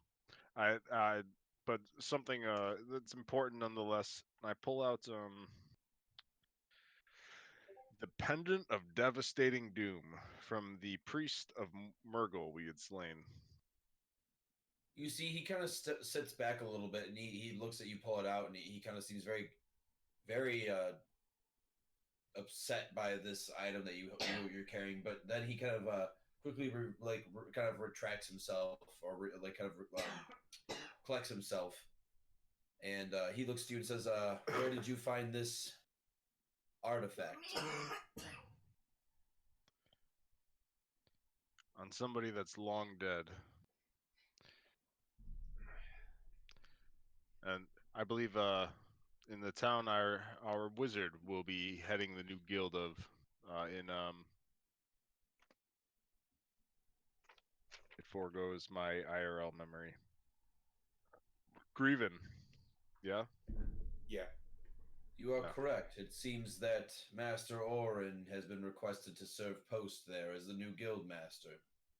Yes, I'd heard it's a post he rightly deserves. I fear the little one has more potential than he is he than he realizes anyway. But yeah, there's bad people there, bad elves. The elves are just not doing so hot these days. They're just bad things, and this isn't all.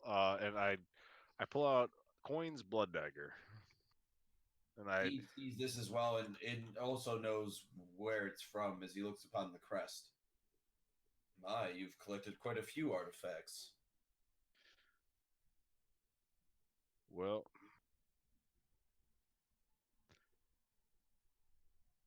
and before I set it on the table, I'll cut myself with it. You want to cut yourself with it? Yep. Okay.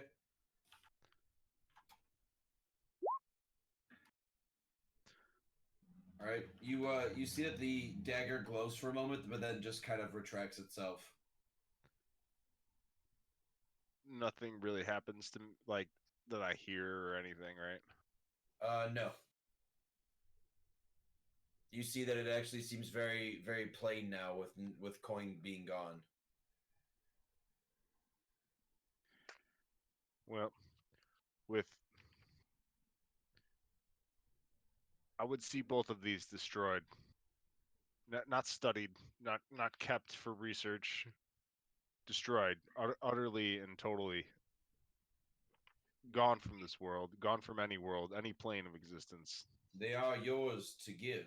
If you give me permission, it is final. I cannot go back. You understand this, correct? I would see them destroyed, utterly. As you wish. He bows his head. He's going to look to the captain, and the captain's going to look to a member of their group as he's going to hold out a chest that seems to be a very special, even a magic. You can tell it's magically encrusted with runes, and it's a very very special chest. And he tells you to place both of the items in the chest and not to touch them together in any way.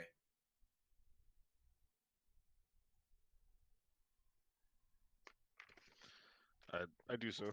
I placed them separately in the chest so that they were well spaced. Okay. Yeah, there's like little pockets, like there's like little boxes and grooves for things to sit. So you just kind of set them in there. Um, you notice that there's even a broken jewel that's in there that's in its own compartment that has been sealed up. And he says, "These are things that must be destroyed as I bring them back to the Grand Guild House. These artifacts have been popping up more than usual. It seems that very many deities have been trying to reach to the greater material plane, causing chaos and disruption. We must be careful in these times."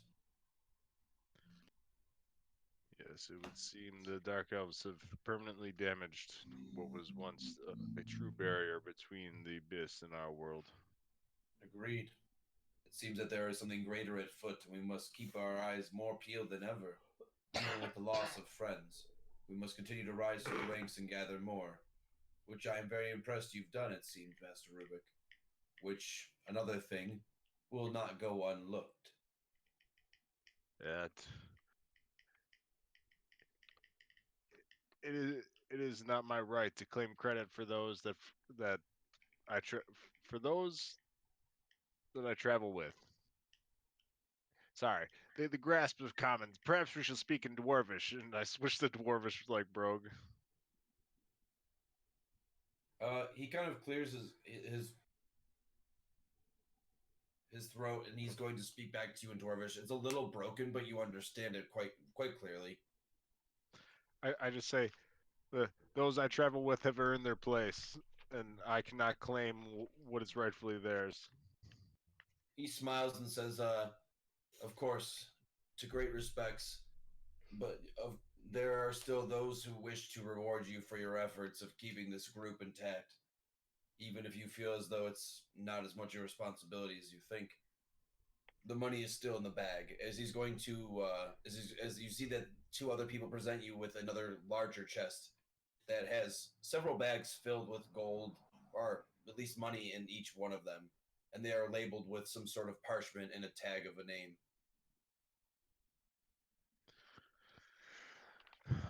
Very well. I know Lord Valken, and he would not see us go without payments, whether I accept it or not. It would end up in a coffer somewhere with one of our names on it. He smiles. I heaved like the two sacks, like, and just kind of slide them closer to me for the moment. Okay. Then I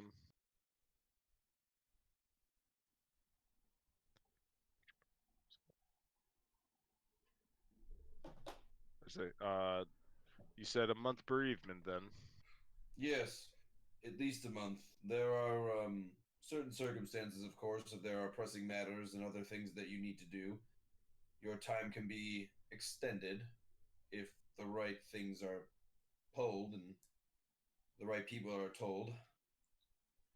He smiles at you. I will be interested in your next movements. Of course, I also request if you'd like a ride anywhere. As he looks to his beasts that are all kind of standing behind him. Well, we intend to go back east to a village that had helped us, one of the squirrel folk villages, and do a little smithing. Of course, I just kind of give him a shrug. we can take you there. That is not a problem. Very well, and I would see that the whether the the bar you found us at, we owe around 1,000 gold. I would see that that gets paid from the royal coffers of the royal family, and that the squirrel folk village that supported us and aided us in multiple ways is also repaid so that they can recover from whatever economic fallout this war has brought upon them. You wish to give them 1,000 gold. The barkeep, ah, yes, it seems they have a fine liquor. I recommend it highly to you. It seems, and I look him up and down. I assume his stuff is like gilded a little bit, and like, like he has money. Um, you can see that you can see he either has money or he is super dedicated to the bone collectors, since every piece of his armor is encrusted with the emblem or some sort of like rune of the lore of the bone collectors. You can see that this guy is super dedicated to their cause. Yeah, an excellent liquor. It's in the lock cabinet. If they're not undoing a lock to get to your liquor, then it's not what you came for. He kind of lets out a slight laugh and he smiles and says, "Of course, consider it done. I will take care of the $1,000 for this tavern you speak of." As he looks over to the side of where you came from. And, Is there and anything else that I can help you with then? and one last thing, I I would like to see that there is an open line of communication between the Battleforge clan and the Bone Collectors. Hmm. I can definitely do something of the sorts. Very well. If you could notify me when this is complete and a line of communication is open, Whose name should I give of the hold? just tell them it's Rubik and that he they'll know who I am. I'm the only one. I'm the first of my name. All right then. He nods his head. As you wish, friend. And he's going to look over at the other companions. Tell the others to get ready. We will take them to a nearby village. Do you know the location, dwarf? Hmm. It's a bit east from here. And I mean, an intelligence check, I guess. I Because we traveled from there to here by squirrel, like flying squirrel, or by amberjack. Could I give him a good enough description as far as like distance traveled via that Roll a survival check. survival? Okay. Uh, 21. You remember you remember you came from the southeast. So if you go back um if you go back to the southeast, you'll definitely run into Acheron, and it was probably about a 2 days travel on the Amber, or a day's travel on the Amberjacks.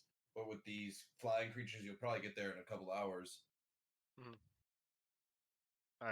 I'll relay that to our Arc Lord. Perfect. Then it shouldn't take us too long then, and we can keep on flying after we drop you off. Thank you again, Master Rubik. If you wish to gather your party whenever you're ready to leave the Ember Citadel, let us know. We will be waiting here. He's going to bow his head. I'm sure we'll be along shortly. Forgive them if we've been drinking. It's a victory. We're celebrating, all right? Just give them Cuddlemore a break. They're He going to just be a kinda little laughs. tipsy. He says, do not worry, do not worry.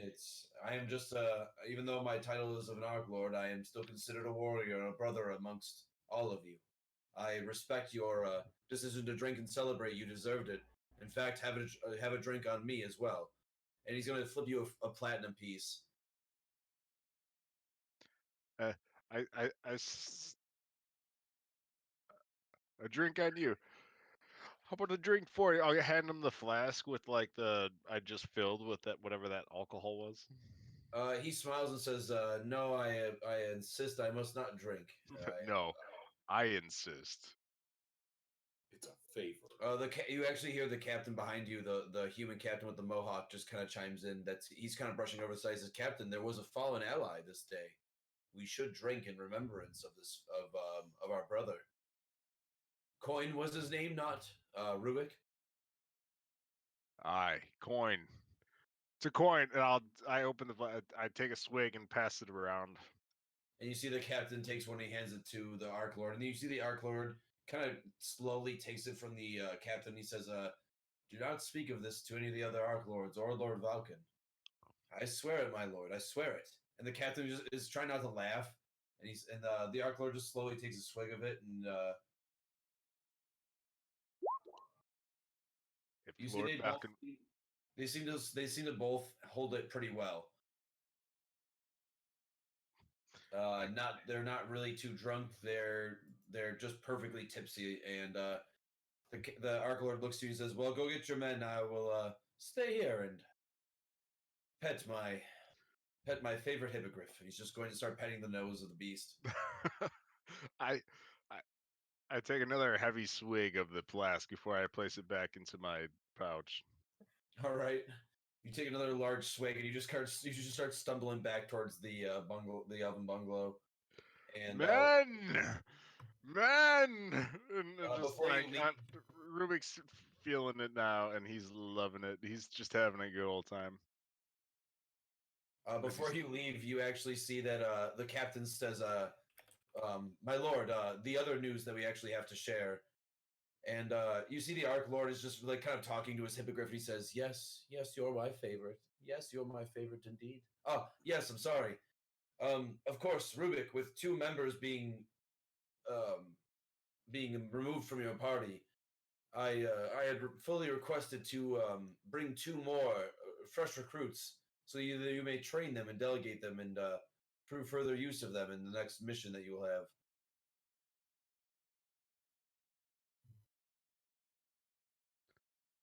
They better be able to hold their liquor, and I just continue to head back towards the. Well, wait, they're right here, and the captain's actually going to stop you from a Rubik. Do not walk away from a superior that is still speaking to you.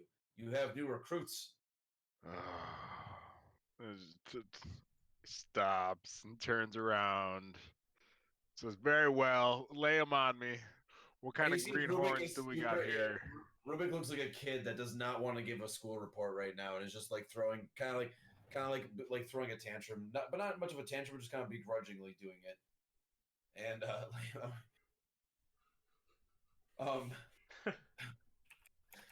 um, you eventually see that there is a large warforge and a small goblin approach you. This is he clears his throat and he says, "This is the new members of your group. This is Scritch and Jack."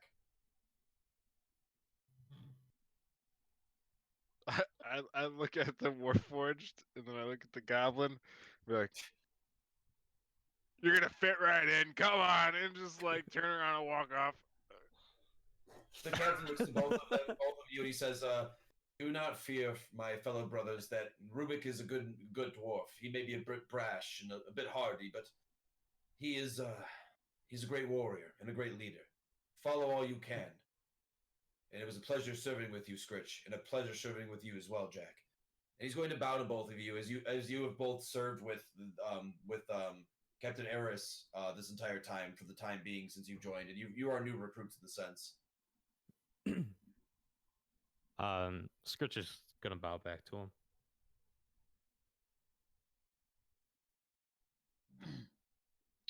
Jack's also just gonna bow and then follow Rubik.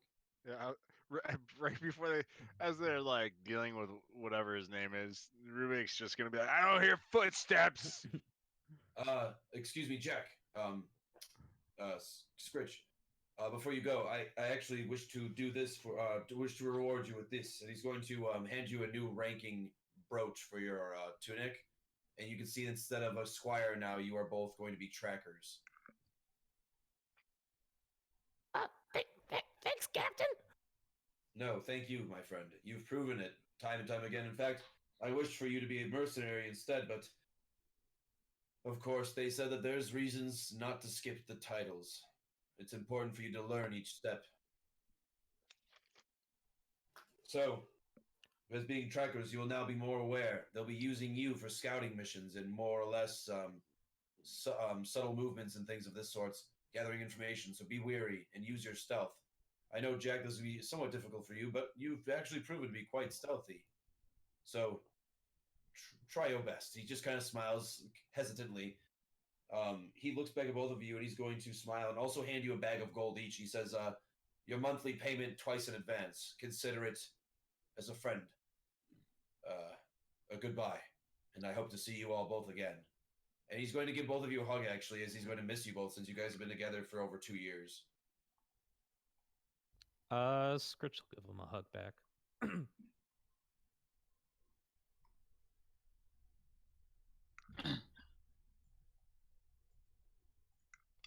And Give him an awkward hug back. yeah, you just kind of hug him like a weird G.I. Joe action figure.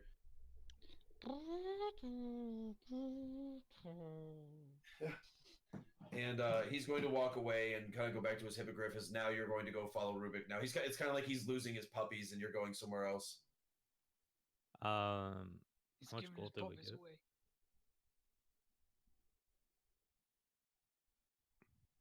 Get out of here! Get out of here! He says as he kicks his foot. Go on. I never loved you. And he's just gonna start crying. Starts throwing rocks at us when we don't turn around right away. Scritch is I like, said get! right. Ow, Captain. He's throwing gold at us. Go on, get. Go on, get. Scritch So, is sitting there picking up every piece. Yeah, right. So do you guys decide to Ooh. follow Rubik? Yeah. Yeah. All right, so you how guys much- follow Rubik.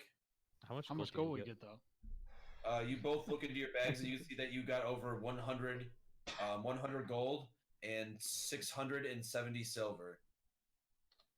Hell yeah. Scritch is rich. I'm For, rich, not, bitch. for how long? For how long? I can yell, I'm Scritch, bitch. So you guys grab you kind of like look into your bags of gold just to see what you've gotten from everything, and you decide to follow Rubik back into the bungalow. And Rubik, you greet your allies with your 2 new allies. Oh, Boy, what do you got promoted and one of you are dead? So we got some new members joining the group. Hold on, let me roll something up. Where's the? And I find the empty bottle and look around like upset. well, who do we Rask have is gonna here? point at the bush. It's his fault.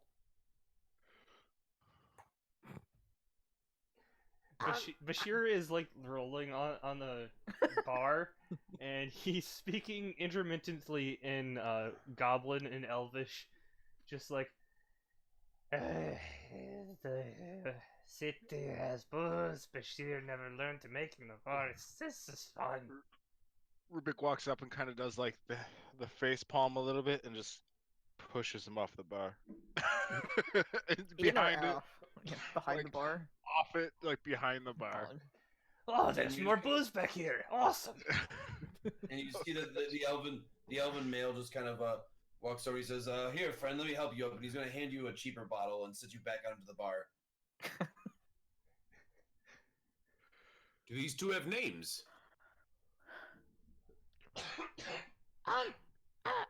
Scritch. I don't know.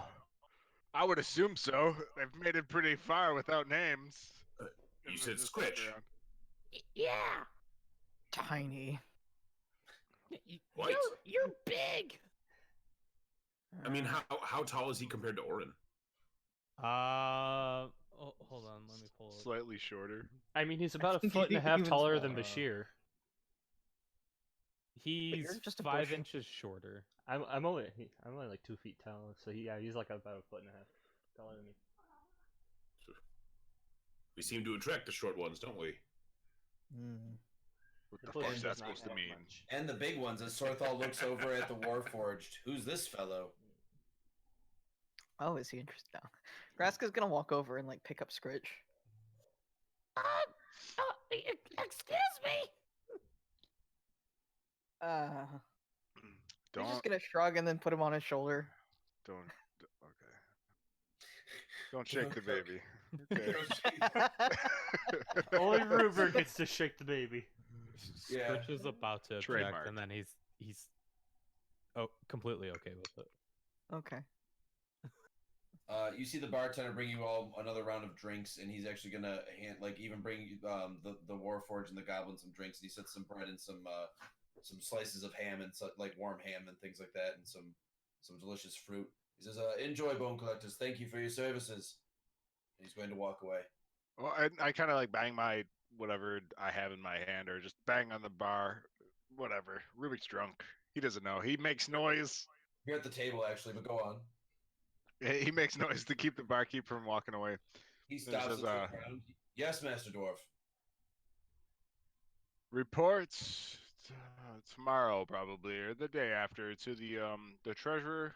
You know, the royal treasurer. We've made a request. You'll be refunded for some of the stuff. We've killed your business for a day, and you've lost thousands of gold, broken. But you know how it is. We pay our way. You remember, for the bone collectors. And I bang my mug on the bar and start drinking some more. And you see the other group of bone collectors behind you at the table, the table next to you guys, cheers as well and screams for the bone collectors in response to you. And the barkeep smells and says, "Your Mohawk friend already paid for everything, and actually quite a bit more. I thank you, bone collectors. Thank you for everything." More ale. You're welcome. And he smiles and says, "Yes, right away." Bring Do the we get a name keg. for the big guy? Raska's gonna turn to the other person that is now the same height as him. Instead of looking down, now you look Square straight up. ahead. Yeah. Your neck's not used to it. You're like, Oh, yeah. Okay, it's supposed to be this way. Oh, that's right. This is normal. Yeah. This is not normal. Oh. Sorthal's gonna get up. Well, what's your name, big guy? My name is Jack. Oh. Okay, is that a You filter? see or is Sorthal that you? That's a smiles as filter. he loves his voice. That is. Oh, of course, now I have to leave when the cool guy comes.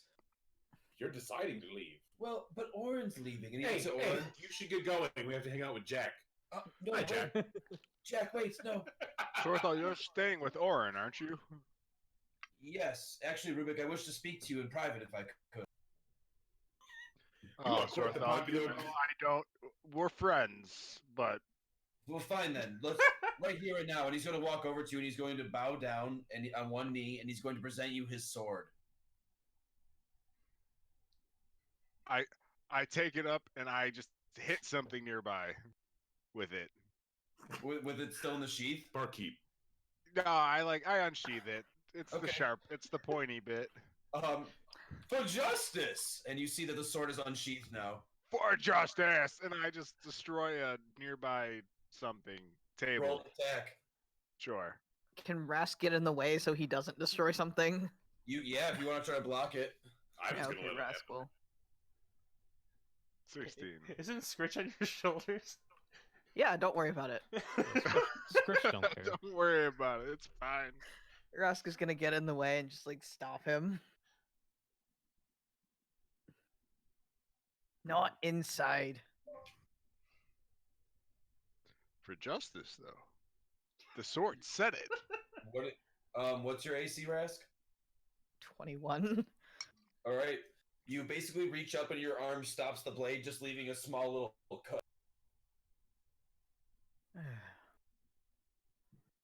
And you are just you see that Rubik was just about to destroy one of the bar stools next to him. How, how could you? For justice.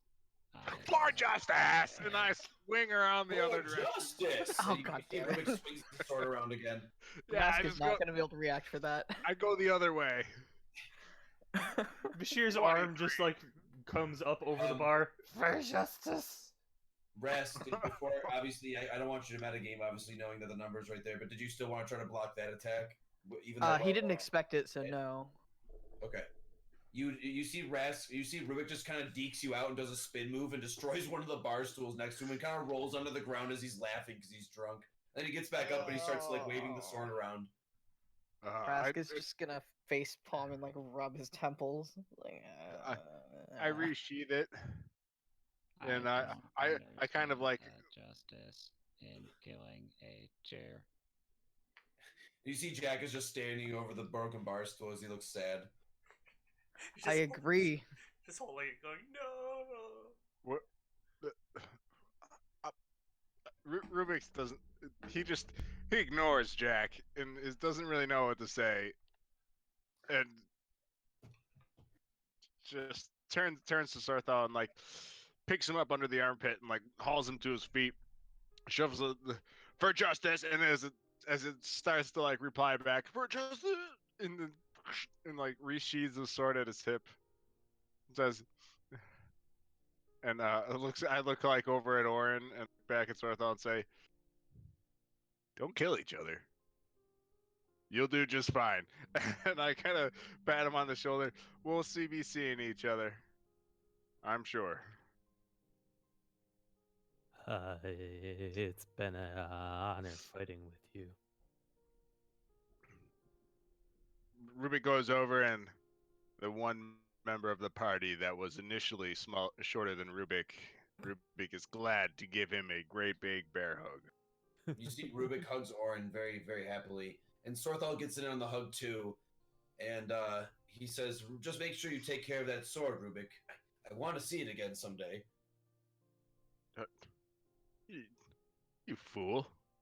And I shove it back into his arms and say, "That's your sword. No, I can't listen to that shit every day." You have to. It's No, you have to. My God told me to give it to you. My God told me to give you the sword. I'll take it. Give me for justice. Rubik, it belongs to you. You must uphold this sword on your next mission. My God spoke to me. Please take this. And he holds the sword to you. You are its next owner. You are its next of kin. Please. It spoke to me. Oh, it's in the sheath still. Rubik, for justice. For justice. Not for Sorthal. Rask is actually saying that. Rask smiles at you, Sorthal, as you find it as normally you guys have like back and forths, but you actually said something nice, and he says, "Thank you, Rask." Rubik will. I take the sword and I like buckle it on to like next to my other great sword, but unfortunately my shield is in the way, and this is my shield of. What the hell was it called? Shield that gave me advantage to initiative. It gave me like all sorts of shit. My Sentinel shield, advantage to initiative, wisdom, and perception checks. Yes. With the which is the attunement I can't currently equip anyway, but it has the symbol of Helm on it, which was my original god. Well, he's still my god. He's just Not your primary god. No, that's that is actually Sorthal's current god. Right. So I unstrap the shield and I push it into his arms, And then as he's like, whatever, if he tries to resist or whatever, I say, and I pull out a battle axe, and I pull out a warhammer, and I pull out, hold on, a, Armor. a short sword, and an Are iron you helm. dumping And- everything? There's hold on, and I don't know. A couple of daggers, This is all the shit. I don't collect daggers. Those are for elves. short swords, long swords, I have that's all Rubik warhammers. doesn't. Yeah, he's got a warhammer and a battle axe and a short sword. He's got all the things that are necessary to to fight in the name of Helm. And Just pulls a rhino out of nowhere. Oh yeah, this was in there. Give it to him. No. Rubik doesn't loot very many people because he does stuff. He does stuff. He throws them into lava. Yeah, you can't really loot that, can you? Rubik just doesn't really care about loot so much. He's got a big sword, a cool helmet, and an anger. That's That all is he all needs. you need. Yeah. That's literally like half of my belongings, and I'm giving them to Sorthal to take with him. A shield, a short sword, a shield that's super magical. It's a +2 shield. A short sword, a warhammer, and a battle axe, all which are just standard weapons. All right, Sorthal looks at all this stuff and he says, "That this is so much. What about all your? You always said you were a walking arsenal."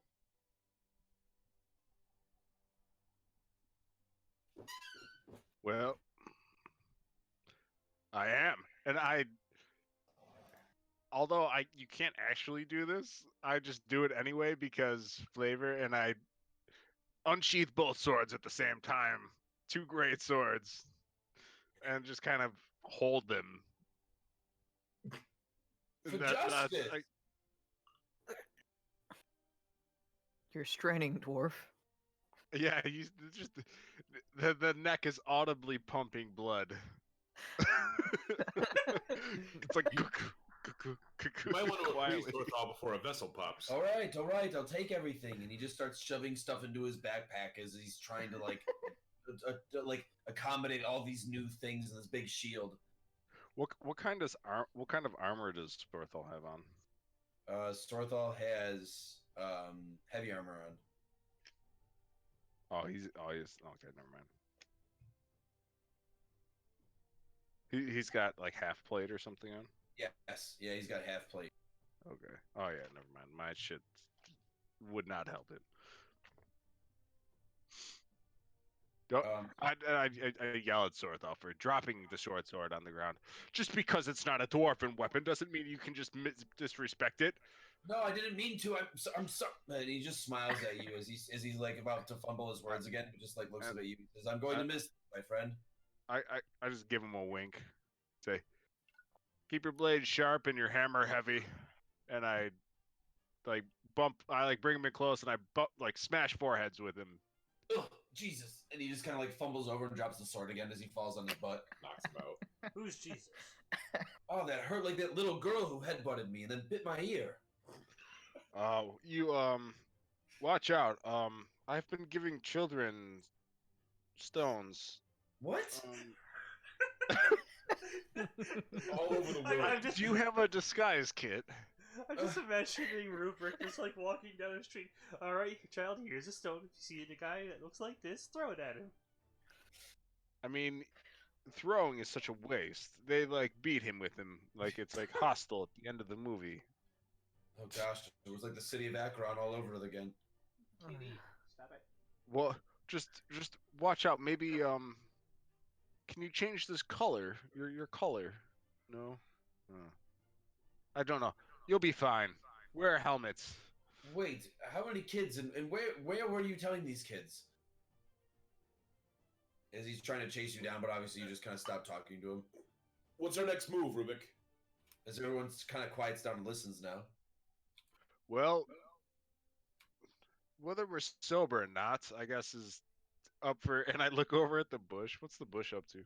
The bush at this point is like hanging off of the bar a little bit. Like if he didn't have his ghillie suit on, essentially he would be like stomach down with his arms hanging over the bar, and like a tankard just like spilling beer over on the floor. Like Oh, he's fine. Yeah. Well, you just hear like muttering in several different languages. for those of you bushy tail, crazy knoll that's not a bush, bush, the rest of you, whatever. You wanna fight some more shit and get paid lots of money, have a good time. We're gonna go sign some more contracts and make it official. For those of you that want to bitch out and leave, we won't hold it against. Well, they won't hold it against you. I might, but we've been drinking. Wait, So give us let's some pay. go. We'll sign some stuff and get this going. We got a month of free time, and then we're gonna kill some more evil shit. And you see Let's that do it. the human captain with the mohawk is back, and he says, "I have all the paperwork here if you decide to leave, and if you decide to stay." As he holds his right and left hand out with two different parchments. Did they give us our pay already? Rubik has your pay. Oh, a dwarf always pays his debts. That was the joke because it was a Game of Thrones reference. You all suck. And I pull out 2 bags of gold with a parchment and read through it and begin to hand out allotments of coin. All right, we'll be back in just a minute. Okay. Can we actually just take 10? Oh yeah, actually, let's take a 10-minute break right now. Then Okay. everybody come back at 9:50. 10 minutes. Or 10 minutes. Whatever 50. Yeah. We share. And away card up.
P? Yeah, I'm here. All right. We are back.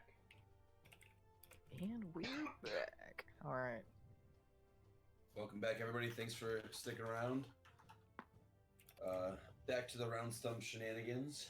The Bone Collectors are now discussing everything at the bar still at the Elven Bungalow. They're still talking, drinking, having a good time. They just got their 2 new members, and they just got their payment and their new ranks. When is Bushytail going to sign? Bushytail's not going to sign, but you actually see the Knoll does sign up with you guys. Bushytail doesn't sign. No, he wants to That's go back to insane. Akron. He heard you guys saying that you're going to go there, so he's going to go with you. Did we get our money in new ranks? Oh yeah, post it in the. It's in. Yeah. Oh, okay.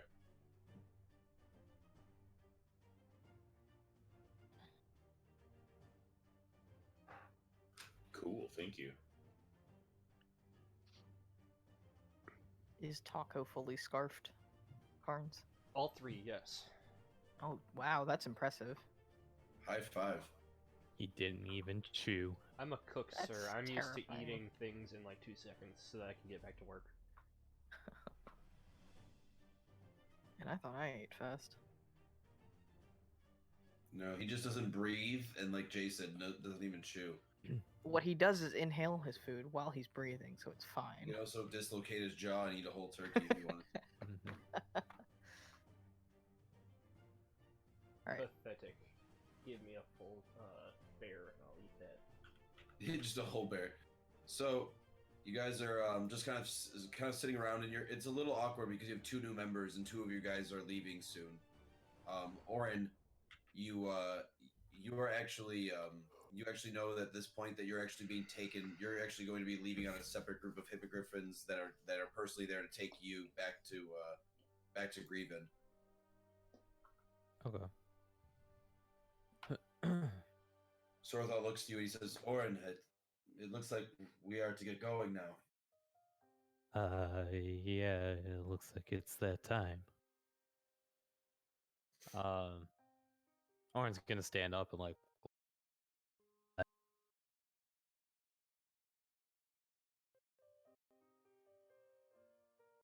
And he's like bow to them.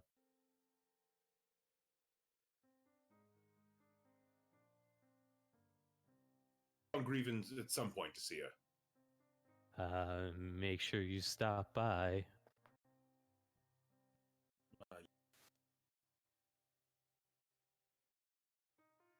Dr. Wood. Or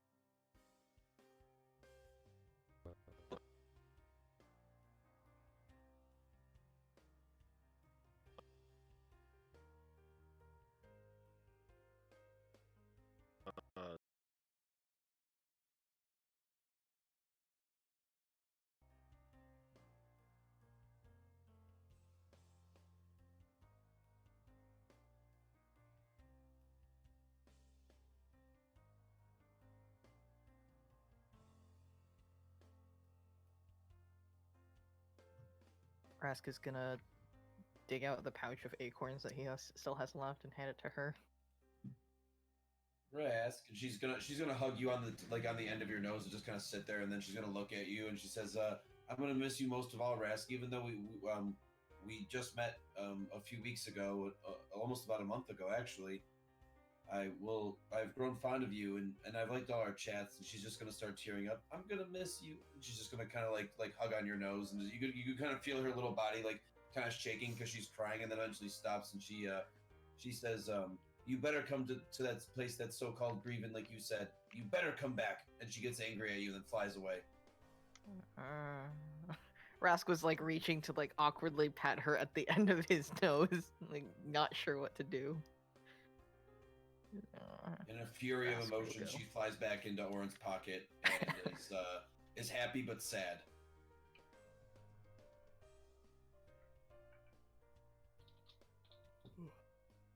should go. Well, goodbye, Uh, everyone. Sorthal bows and he looks over to Rubik. Take care of my blade, you hear me? Don't let the little one die. He looks over to Orin. I'll protect him with my life, as I always have. If I'm not blasting myself away with my own Eldritch Blast, that is. He kind of laughs, as he knows this is a very good inside joke between all of you. Yes, perhaps you will find a better path. When you get there, can you check up on the botanist I hired, Kurt? Of course. Sorthal nods and looks to Orin. I'm sure we can talk to him, right, Orin? That shouldn't be a problem. It'll be one of the first things we do. I sent him on a task or two, so I just wanted to know if he was making good progress. You got it. Well, goodbye, everyone. And this is the chapter of where Orin and Sorthal leave the party permanently of the Bone Collectors, and are now separated and traveling on their own adventure back to Grieven. And with the old comes the new. You guys have 2 new members. Yeah, I don't really like him. Wow. Well, you're new. We have no bond. I knew those other guys. We went through some shit, man. Is Scritch still on my shoulder? Yes. Yes. Okay. After everything. Scritch is okay with being taller. Scritch enjoys it. Scritch is used Okay. to sitting on Jack's shoulders. Okay. Well, I guess you have 2 people to sit on then. Hell yeah. So you guys are all sitting around the table, and Rubik, you kind of look at your group now as everything's changed, and you guys are quite richer. And now you guys all have a full month off, and you're deciding to go back to Acheron, and it's kind of whatever you'd like to do from here on out. Did we all get paid? Yes, I have it in the Bone Collectors. Yeah, scroll up a little bit. Getting paid. Oh, okay. Yeah, we got paid quite well. A couple pennies. Oh, yeah, before Orin leaves, he gives this big sack of money to Scritch. He says, you're probably gonna need this. Rubik accepts it graciously.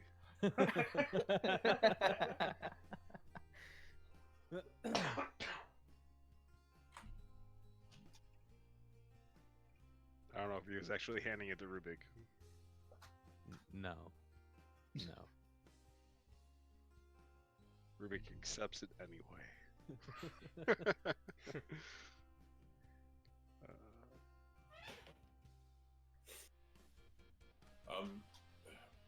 How long is it to Akron? I mean, we don't have any amberjacks, so it's gonna take us a while to get there. Oh, we fly in style. Yeah. Are you going to use your item? Does Ivan know you have that? I don't even remember. You got that in a minigame, didn't you? Yeah, I don't think that's like canon that we know. Yeah. Rubik has that. Okay, take that back. What do you mean, fly? The Arc Lord awaits us. He expects a rowdy, drunken group of heroes of the Bone Collectors. Ooh, really? Rask is gonna point at Rubik, rowdy, and then the rest of us, heroes. Bashir holds that hand up. Drunk! And then Rask is gonna nod and point in the bush, drunk. No, not yet. And I start pouring multiple mugs of ale for everybody to go around. I told him to expect a drunk, rowdy group of heroes. It seems that some of you aren't slurring your words quite enough for my liking. Oh no! And I'm just gonna take a drink and I'll just like chug the whole thing. Are all of you gonna slam back a drink? Even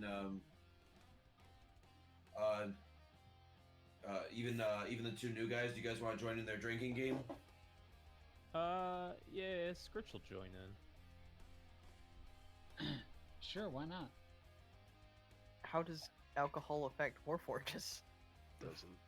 It Yeah. lubricates them. I got a 6. Yeah, man. Oh, are we They rolling burn it cons? as fuel. Oh, If you're man. drinking, yeah. I have to change all my Okay. macros. I would prefer not to roll con. I will drink until I'm thoroughly drunk. Oh. Okay. Okay then. and that one. Rips.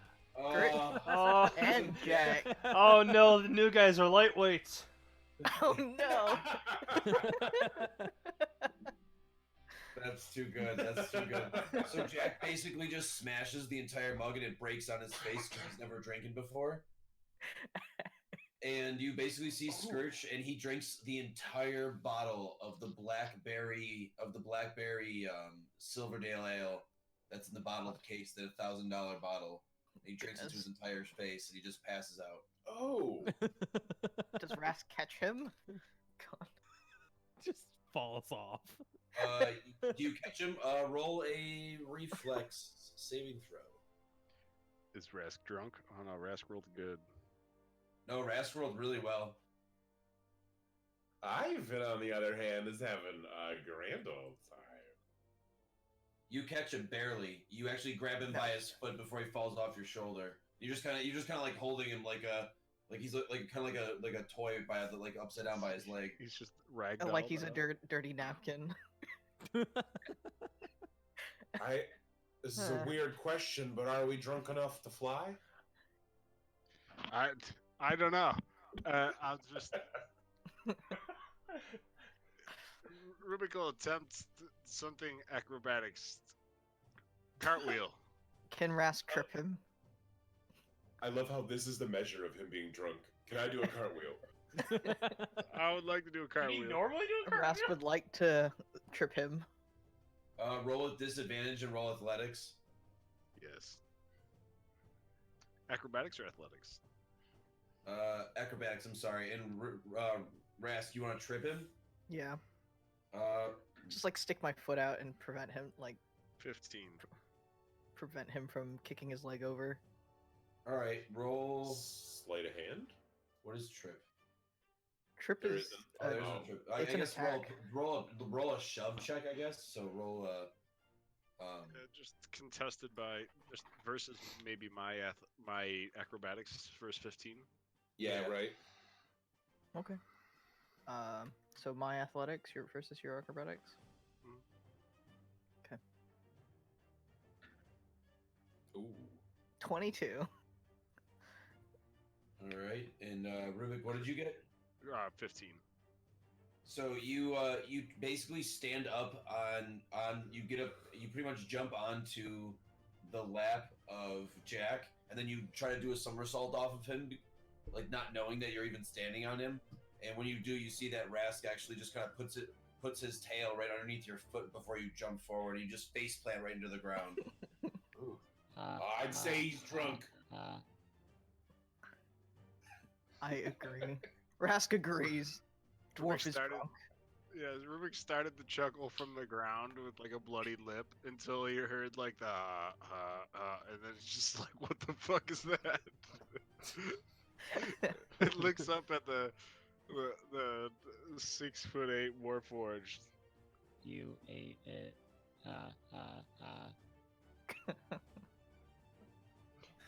Bashir's just going to hold his head up. He's still like hanging half off the bar. Eh, pathetic! Drink like a proper dwarf.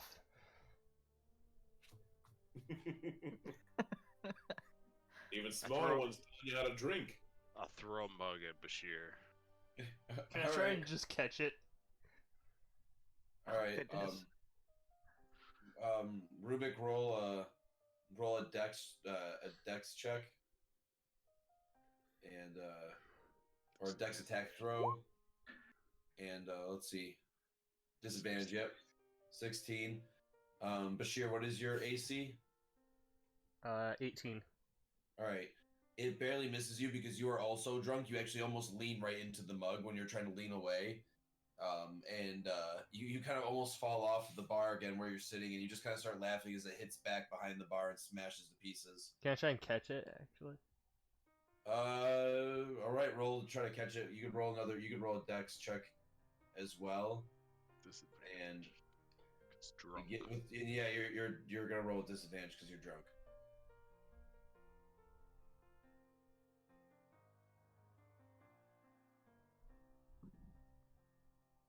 That would be a 13.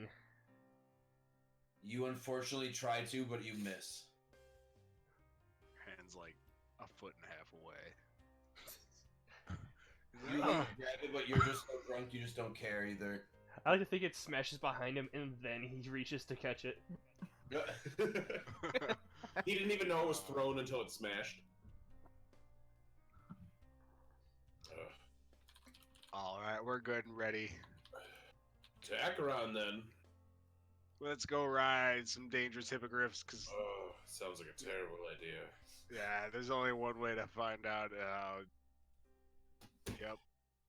Bashir is curious what hippogriff tastes like. And he's gonna get himself up. Ooh, please wait till at least after we get there. At least halfway. No, till the full way, please. At least halfway. I mean, after the halfway point, we were already closer to there than here. So, I mean, you know, Well, if things happen. He's small, you're smaller, well, than me at least. You should ride together. You can take up one. Raska's gonna look around and see if there are any people that he has to carry. Because he's not drunk. You see that the only person you have to carry is the new guy, the little goblin, your little goblin friend that you are still holding like a little action figure. Okay, and not Bashir or anything. Bashir's looks pretty drunk though. You could tell that he would need to be, he might need to be held on to, or maybe you should fly with him. Ugh. Okay. All right. Give me little goblin. Okay. Raska's gonna hand him the goblin, and Raska's gonna grab Bashir instead. I just imagine Rask and just holding onto the leg of this goblin, just passes it like a piece of meat to. Exactly. That's exactly how it's happening. And he's just like, here you go. Bashir's already getting to the trying to get to the door on his own accord. All right, so you're kind of fumbling to the door, and Rask, you notice this, and Scourge, roll me a con saving throw. Oh God.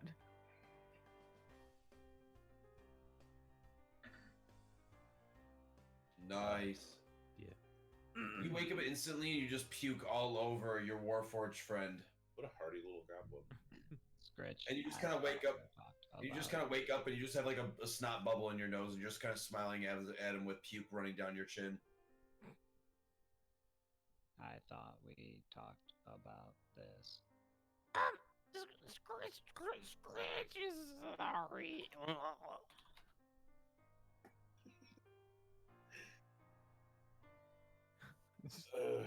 Just gonna like lay back down on his shoulder. The vomit-covered shoulder. All right. You see a barmaiden come up to you, It's nice and warm. Jack, and she starts cleaning you up. I'm actually, while she's doing that, I'm gonna attempt to prestidigitation it clean. Okay. Roll with disadvantage. I normally don't roll Yeah, you anything, don't know. but I'll I'm rolling. Like rolling is fine. Roll an Arcana check then. Okay. With disadvantage. Cool.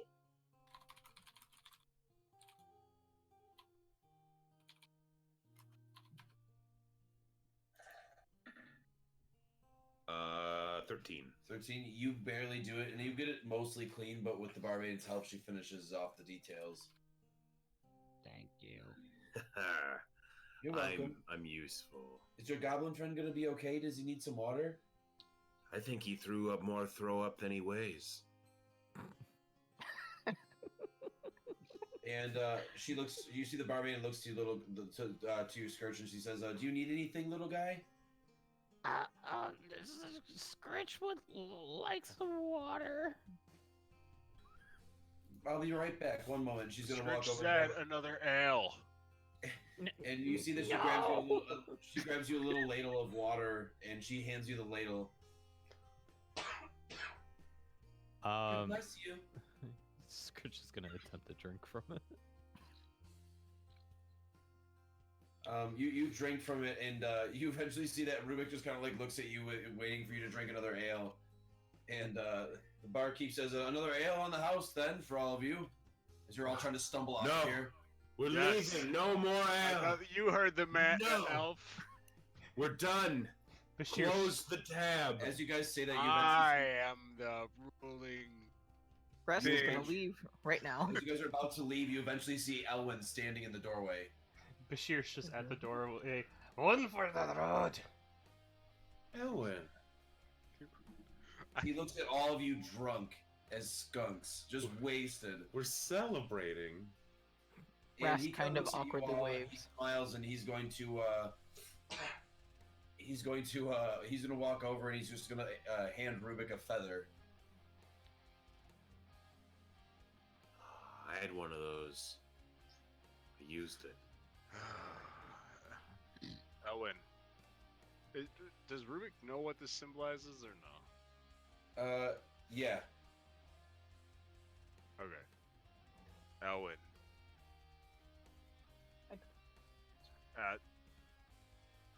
You don't kill our goblin friend. He's one of us now. He looks. And He I glanced over wink the at Elwyn, goblin. and I look, and then I look over towards the goblin. Elwyn does glance over at the goblin and kind of like gives him a squinty eye, but then realizes he's wearing a bone collector's tunic, so lets it slide. And I take 200 gold and I shove it into Elwyn's pocket. I said, "For your travels, go find your family."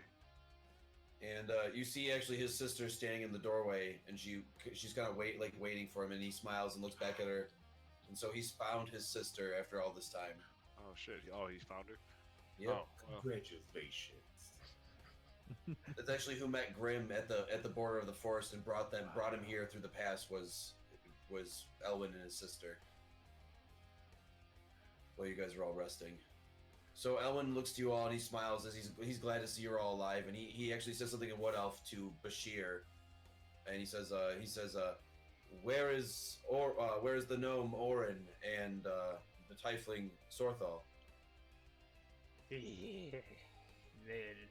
The little man and the little person were gone to other city that Bashir does not know of.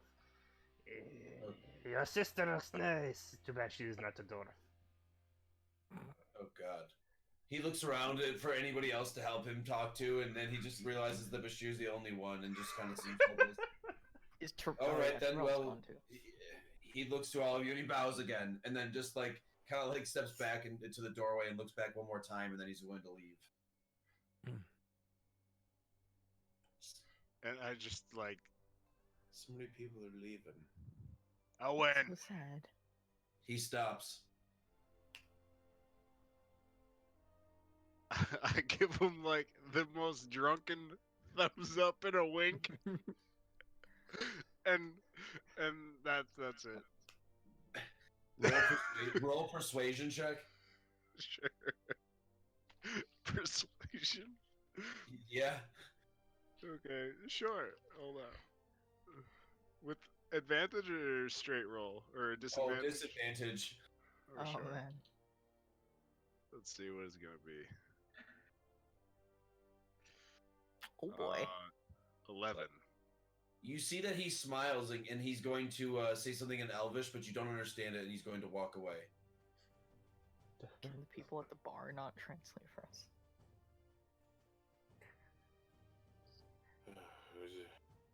Unfortunately, Oh, no, your he was- translator ball is drunk. He was an okay elf.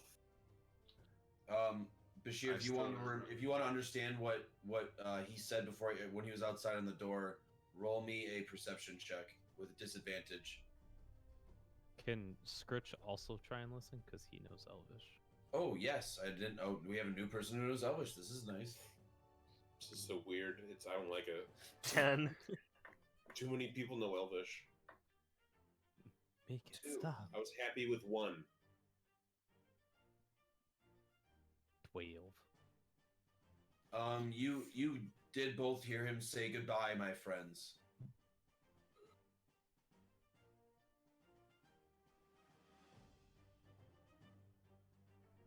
Scritch So- is just gonna lay back down. All right, so you see Scourge is just super tired. I just picture Scritch just lays down the Warforged, just like drags him along. Well, I'm imagining like a child dragging a teddy bear on the ground. oh god, have you seen my bear tippers?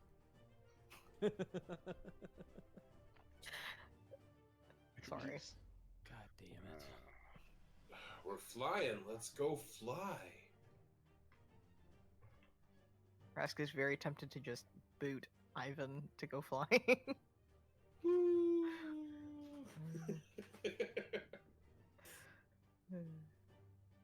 Where are we going, Rubik? We're flying. Where are You guys walk outside and you see off to your left in this giant opening of a tree. There's a bunch All of right, everybody looks. You guys have to act straight. You know, this is the Arc Lord. Oh, you know. piece of shit. He's expecting warriors and heroes of bone collectors. And a drunk group of heroes. Heroes for justice, and I pull out Zorthal's sword. Sing for justice. Let Bashir's us go. vanquish those who are unworthy of cleansing of the light. Bashir's going to approach one of the hippogriffs. You have great honor, arc person, and he's gonna bow to the hippogriff. You see a human woman step forward and she says, "Be careful there, young bush thing. The hippogriff might take you as a snack." How dare you? Bashir is probably your elder. What are you? I'm a human. What are you, Bush? Bashir is definitely your elder. Bushes live forever.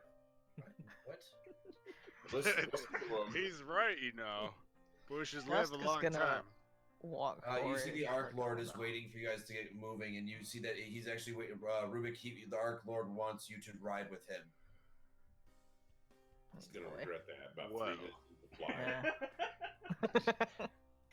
Rubik doesn't ride bitch. Damn. Wow. Except for you did on the Amberjack. Oh, this is true. Oh, Counteract. Kuuretsu just mic drop. Kuuretsu actually just denied another layup again right now. Just so hard against that net right now. No one can make any shots. Bone collectors do not allow Rask to tie himself on. He's fearless that way. Look over here. No. Oh, I right. just, Say so. I'd climb up. I don't give a shit. And Rubik just. Yeah. All right, so Oh, everybody, Rubik will tie himself on though, because he is aware that he is drunk.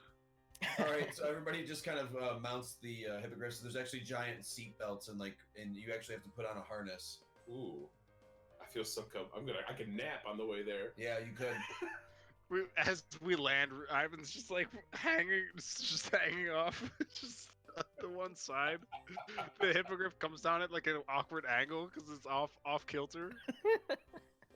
I want Bashir to be riding on the thing's head. You actually see that the woman looks at you and she says, "That's not going to happen." Bashir, but as soon as Bashir learned that she's human and he knows that he's older than her for sure, he just completely ignores anything she says. Roll an animal handling check. Oh god. Fight is not tough. Be careful, Bush. I wouldn't do that if I were you. 9. You somehow jump onto the hippogriff's head without it really caring or minding too much at all, except it spooks for a moment, but then just keeps eating. Bashir is sitting on this thing's head with its his legs hooked around its ears, but he's facing backwards. All right, Oh, then. God. As long as you can hang on, and she's just gonna kind of roll her eyes and look to the rest of look to anybody else. She kind of notices you. Are you coming with me then? Can fit? Of course, my hippogriff can carry quite a bit of weight. Hmm. I've raised it since birth. I know what it can carry. She smiles with. You can see she's very confident in her hippogriff's abilities. Rask is gonna tilt his head and then just nod. Rask will go with you. All right then. This is my hippogriff Ace, and she's gonna pet the side of it as it just kind of squawks with a little afro bush on his head. Rask is gonna approach it, and I guess does she prompt for him to pet him? Animal handling check. Yeah.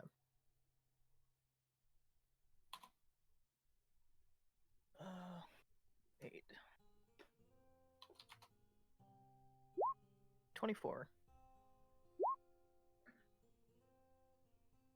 You see that it bows its head to you actually to allow you to pet it, and Bashir almost kind of falls off, but then he uses his feet to hang onto the ears. Quiet, animal. I'll eat you. Rask is gonna pet it, and like he's not used to the texture of feathers at all. Yeah, it's like feathers and scales, and it just starts. It kind of almost starts purring and like kind of like rubbing up against your arm and stuff like that. And it's just kind of like moving in between your arm and trying to like get you to pet it some more. Good. Ace? Mm-hmm. She smiles as she starts petting as she starts like rubbing his shoulders. I've had him since birth. I'm a hippogriff knight. Human hippogriff knight? Mm-hmm. Since birth, the bone collectors adopted me. They've trained me. Rask is not familiar with this idea of riding flying things as like anything. He's used to walking around, so he's just a little bit confused. So he just nods. Come on, I'll show you. And she's gonna hold out her hand to you. Come on. Very Trust me. hesitantly. It's a completely different world up in the sky. Okay. Well, Rask takes her hand and just like hops on, I guess. Okay.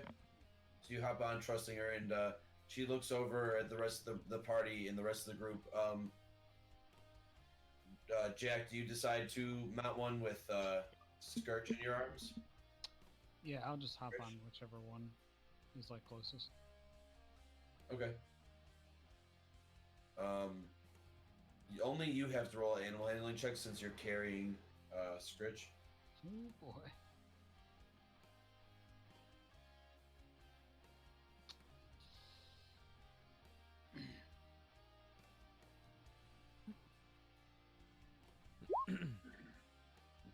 Nice. The old 2.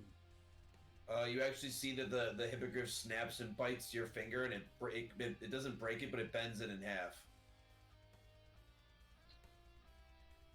Oh, you're not too friendly. And it tries to swipe at you too as you step back, and you see the rider comes up. Calm down, calm down. Yeah, I'm not fond of this either. And you see that the rider is going to try to calm it down.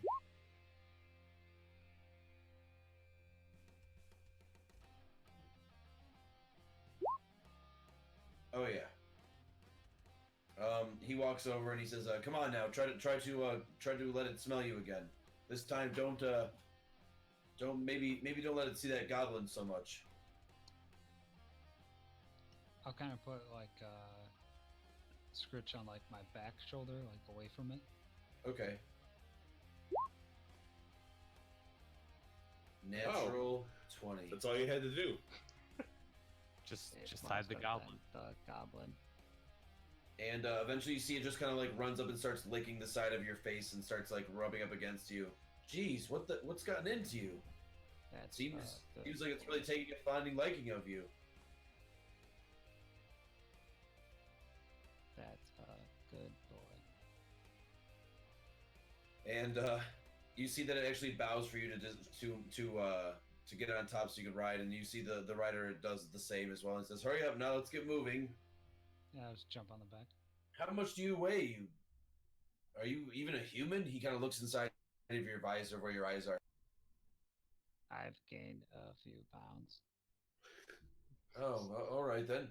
It is Oh. winter, is it not? Yeah, yes. Just wondering what you're made of, I suppose, and what you are actually. What are you? I'm a warforged. Oh, I've heard of your kind. I'm made of wood and metal. Oh, Are you alive? Oh, now you're getting into the questions. I don't see how I could not be alive. Oh, well. Thank you for answering that question. I'll sit on that for a while. And he's going to get ready to take off as everybody is now boarded onto the hippogriffs. And Rubik, you said you're going to tie yourself off, or you want to just wear the harness? No, Rubik ties himself off. He's no fool. All right, you don't trust the harness at all, so you tie yourself off just for extra measure. And you guys will all take off to Ekron Village. Immediately, yeah. Bashir is frightened because he's never flown before, and the only reason he got on is he's drunk. So imagine like a cat in the back of a van where it's like freaking out and trying to like situate itself. That's just Bashir on the top of this thing's head. Oh Yeah, god. since you are not in a harness and you're on the head, I would like you to roll a acrobatics check Oh god. Is Bashir gonna die? And with then roll- disadvantage. and then please roll for a new character. Oh god. Rask should have tied Bashir to him. 14. Just give Bashir a mustache and call him Bashier. You hang on with every bit of might you can. You can tell it's pretty windy up there, Bashir. and the hippogriff's moving pretty fast. He's just scared shitless at this point. And the way it flies, it also jolts its body and then coils and then recoils. So you're feeling a lot of like lunging and moving and the wind blowing, and you're just kind of terrified as you're hanging onto the back of the head of this hippogriff. As the hippogriff's eyes are like widened almost as if like you're pulling a human's hair back, or you know how like people like kind of can like stretch their eyes back in a sense if they pull them like from the corners. It's almost like that. Oh god. You just hear a string of curse words from like all 8 of the languages that he knows. Oh goodness. You just cycle And through. you guys are all on your way to Akron Village, and we will actually end there for tonight. Yeah. We will end off with that point, and you guys will be arriving in Akron, hopefully, unless something happens on the next Probably session. not. Hopefully, everybody comes back to find out what happens next if they make it to Akron Village. Indeed. Thank you for listening, in, everybody. Yep. Thank y'all for coming out. Thank you for playing.